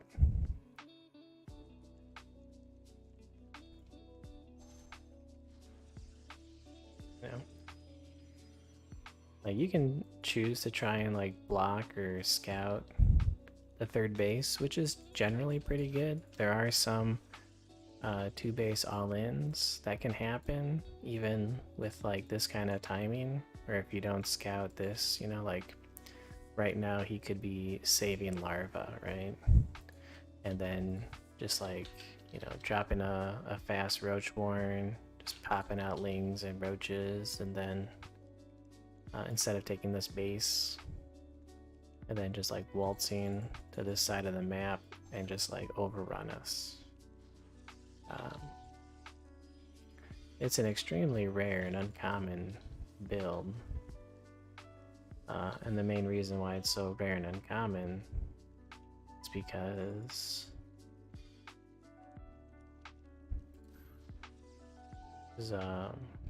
you know, you typically the probe is scouting for that third base, scouting for this stuff. So when you don't see that third base, you know, then it's like, okay, we're making shield batteries, cannons, full walls, you know, the whole 9 yards. We'll just put this guy in a little pocket over here.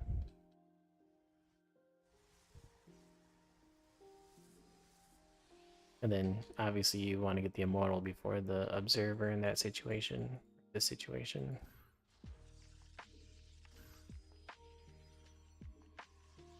Oh, we got plenty of probes being made.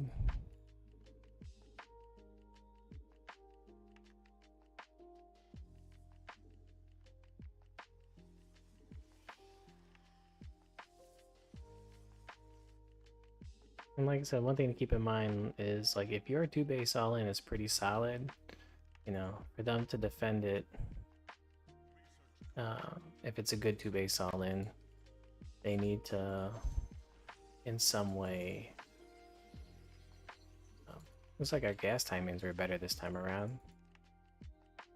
Alright, we got a hatchery here.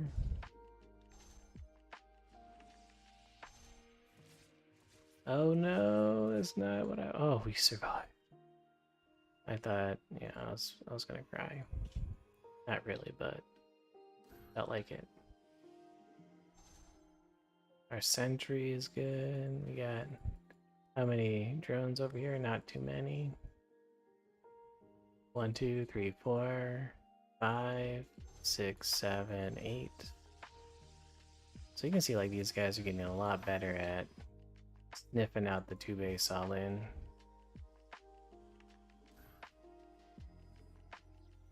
We'll make a couple more probes. But he's choosing to defend with Zergling Baneling. And is he trying to sneak out some extra stuff?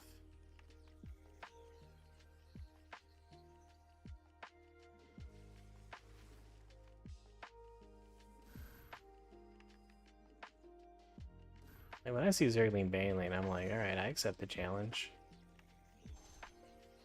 You know, my question now is your macro good enough? Get some free damage with these guys.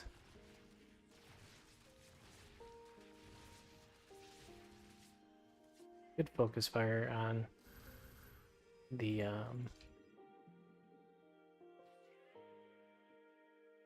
War Prism.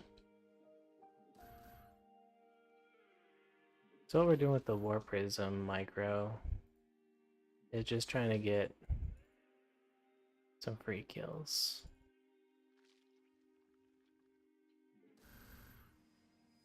You know, to try and get this started a little bit easier. Get some free damage.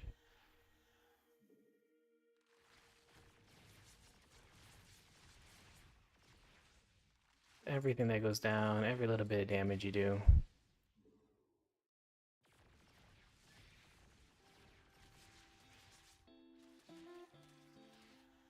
Just kind of makes things that much easier. Uh-oh.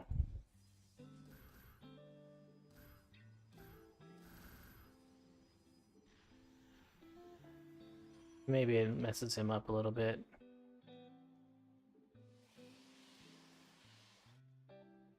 There we got these Archons. You know, Looks like he probably sneaked out some drones instead of workers.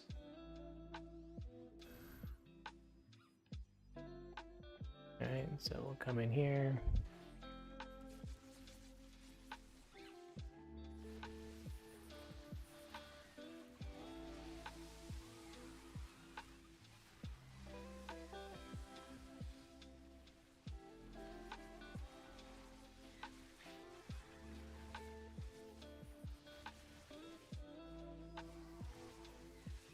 This is why I don't like the Baneling defense.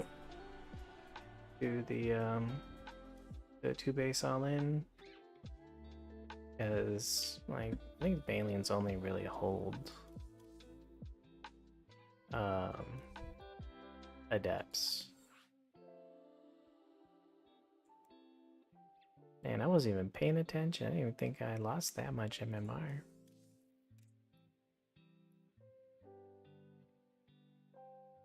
Those 4 losses, man.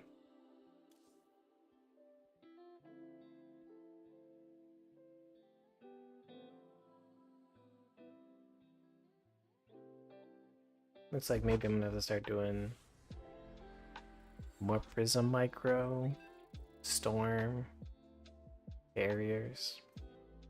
We can still open up every game with the threat of the 2 base all-in. Captain Britain. We'll just have to, you know, if it just doesn't look like it's working out, we'll abandon it into a more normal strategy.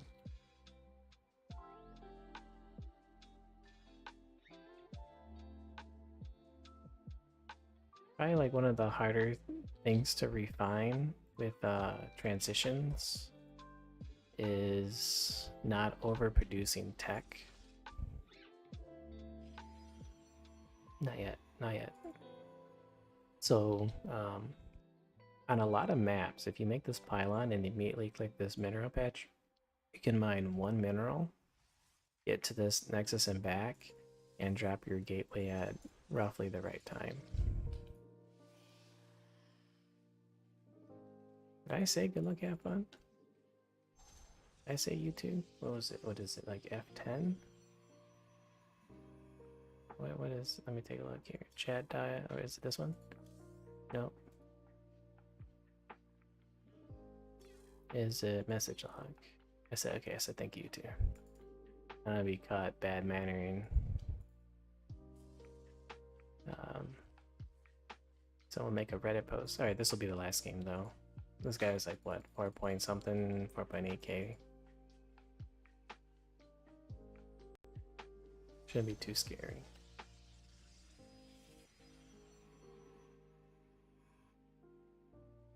Everything looked normal.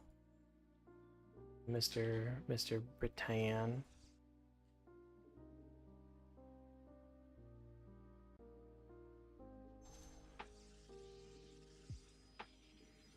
So after 3 and 16, the next one out builds the pylon.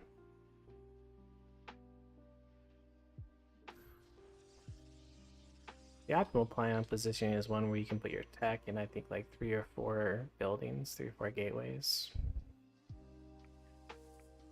But it's kind of hard to figure out where to put it. Perfect pylon position, perfect pylon timing. You know, we had like no delay here, so build order looking pretty great. You know, everything coming down at roughly, it's like, you know, half a second, a second slow, but you know, it is what it is. But everything, you know, it's lining up pretty nicely. Everything's super safe.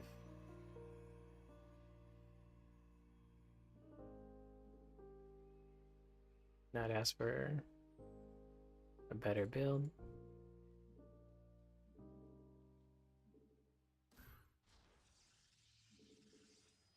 So far this is probably the most perfect I can do. I've done this build order, so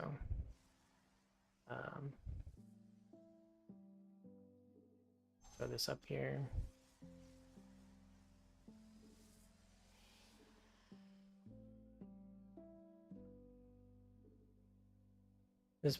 Except for this, like this probably could have been a little bit faster than I could have made this, but too busy, happy about the build order. And then the second pylon wasn't needed this quick, but it's alright. We're only off by a couple seconds. By maybe 1 second from our attack timing.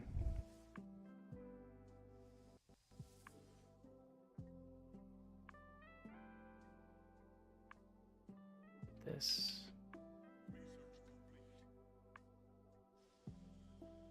Alright, it's enough dudes.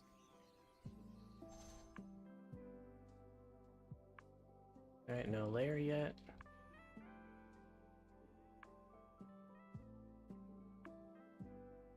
No lair here. Roach Warren started probably on time. I don't know the time Roach Warren's for defense, but probably around that time. Let's see. Maybe too many drones, so 1, 2, 3, 4, 5. 1, 2, 3, 4, 5, 6,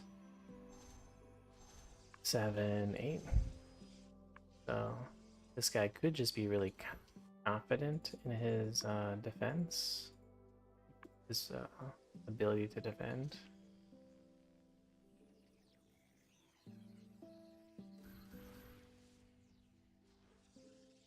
He definitely knows a 2-base all-in is coming.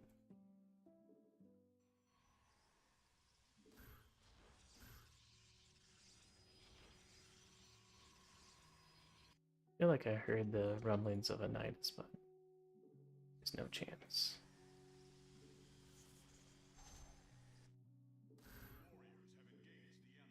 Yeah, I was like, is that on hold position? Clear up a little bit of creep. We don't have a big enough army yet. Yeah, I don't want that creep to spill out so there's no like counterattacks coming.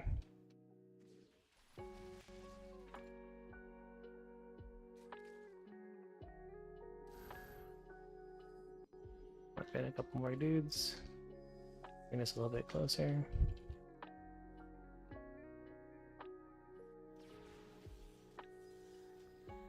That is a little too close.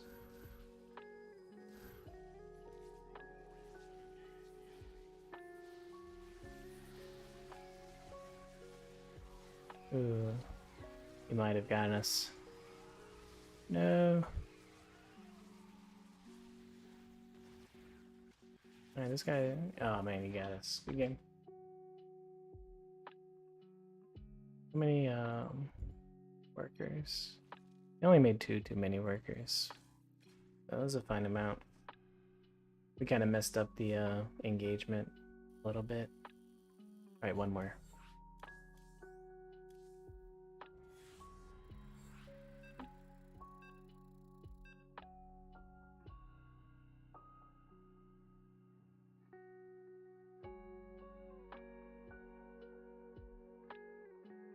I was thinking he made more than 2 of those extra, but when 2 build orders collide, it's all about like the back and forth of the engagement.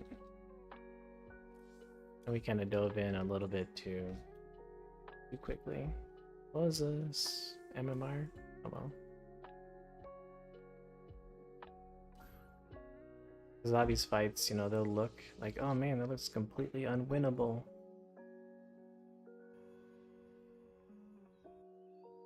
But in reality, it's like, well, if you take the engagement too early, or you dive in a little bit too far, or you didn't try to like soften them up a little bit or bait them into a good position, like it could be a difference between the fight looking one-sided in your favor, or the fight looking one-sided in their favor, or the fight being like kind of an even.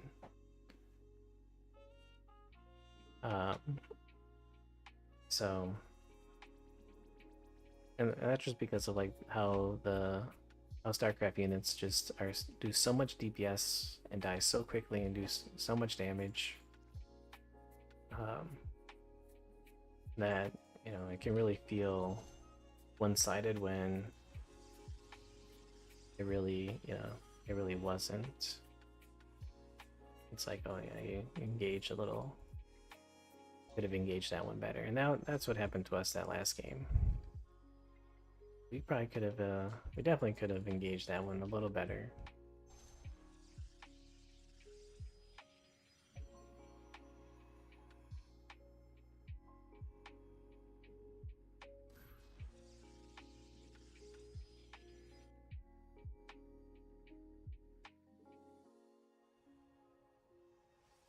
And then that, you know, this kind of takes practice and experience, right? You engage one way and it doesn't work out. Try another way, you know, until you find like, okay, what's the right way to engage. That's how you get people like Max Packs who can, like, or Hero or whatever, that can do certain builds. Just better than anyone else can. So like when player A does the build, they just like crush. When player B does the build, they get crushed, or they just get less damage. Like when you watch like Max Packs do the 4-gate blink, he's just able to just get so much more damage than like Showtime does the 4-gate blink, and stuff.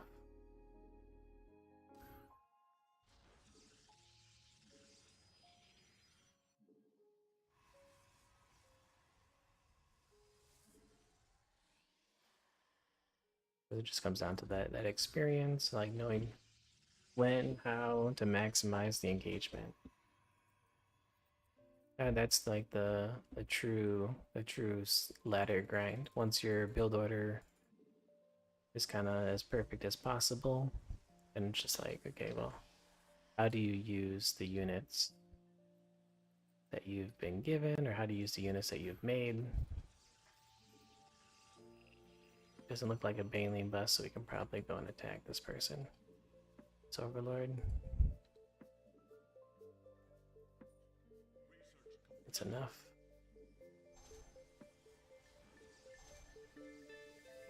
Gas was a little slow. This should be continuous.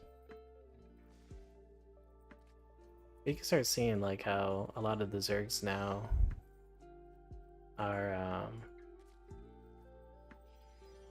always like cutting at the right amount of drones. Oh no, get back. Oh no. Right, they're not over making. Oh man, we made too many gateways right away. That's right. We can move out before that's ready.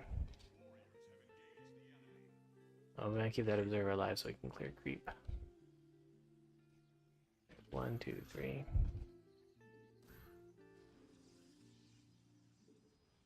And we can always warp it at home while we go.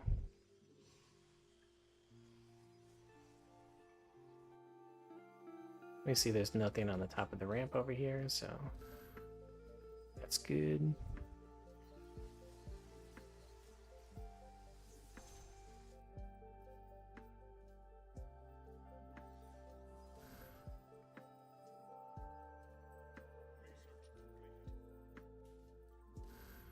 Can we actually engage a little early? Like, does he have an army? Try to poke in and get some damage while we can.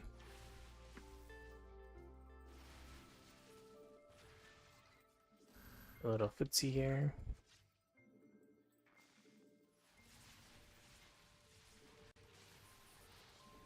Try to get some good force fields.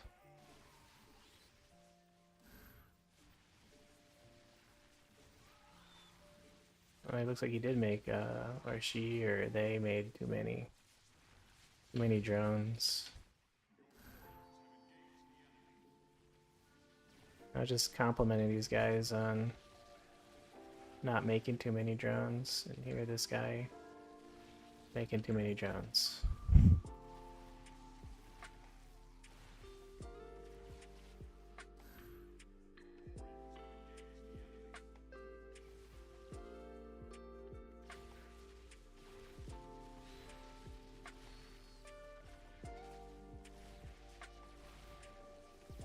Oops, take my own stuff.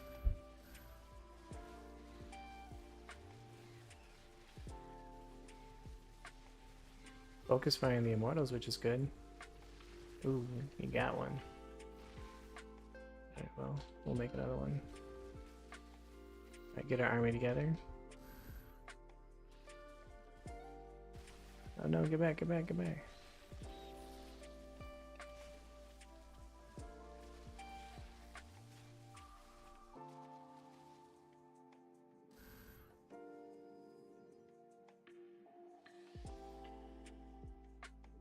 We're probably mining out, so we could probably add one more here.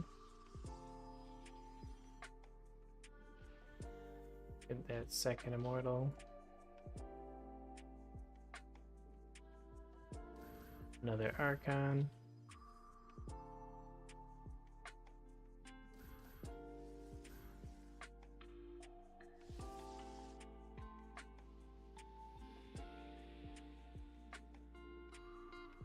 And probably just take an expansion, start loading a lot of minerals. I think I want some more sentries for force fields. Oh, this is not good for you.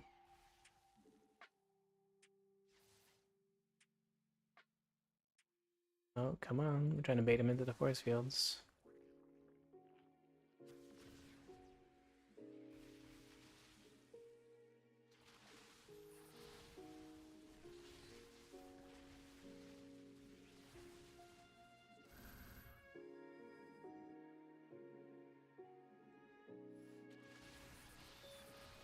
Oh man, these are not the greatest force fields in the world.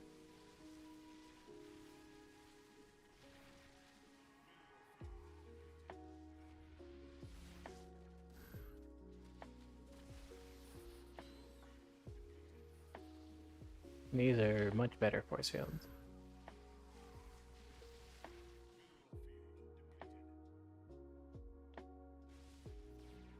You can see, like, I'm pretty confident I was winning that fight, so I didn't look at the army. So.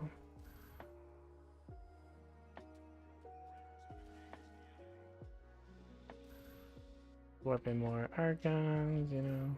Got this going on. Could try to send some Zergling counterattack to hit this. We'll just put a couple of these guys over here. Okay. Clean up some creep.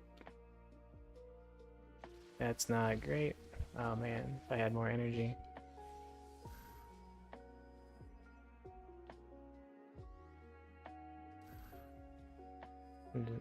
Keep making more Archons because they scale really well against Zerg. And they're unlike this kind of a economy. Hopefully we got enough force fields. Ooh, nice. Come on, there we go. Because with force fields we have like insane splash damage. Good game. But, yeah.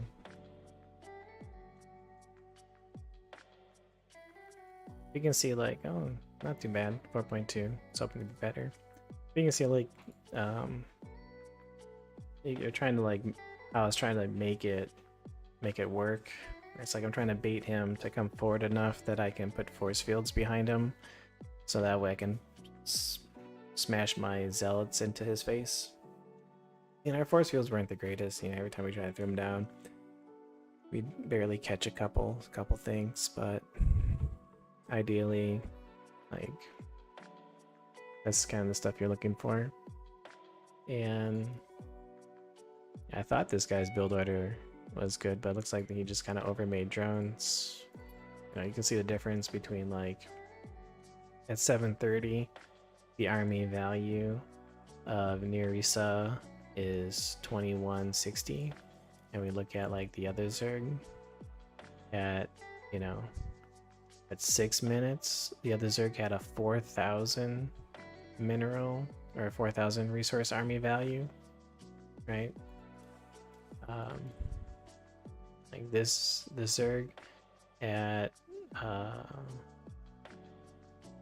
oh, this was just a Massling flood. At if you look at this guy, even though we lost this one somehow. Oh, we gave him that one. This guy had like a 3,000 mineral army, so like he was just kind of 600 minerals maybe behind in army value compared to the other guy.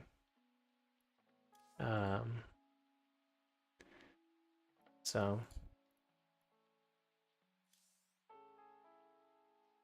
anyway, good games. I guess from starting the next stream,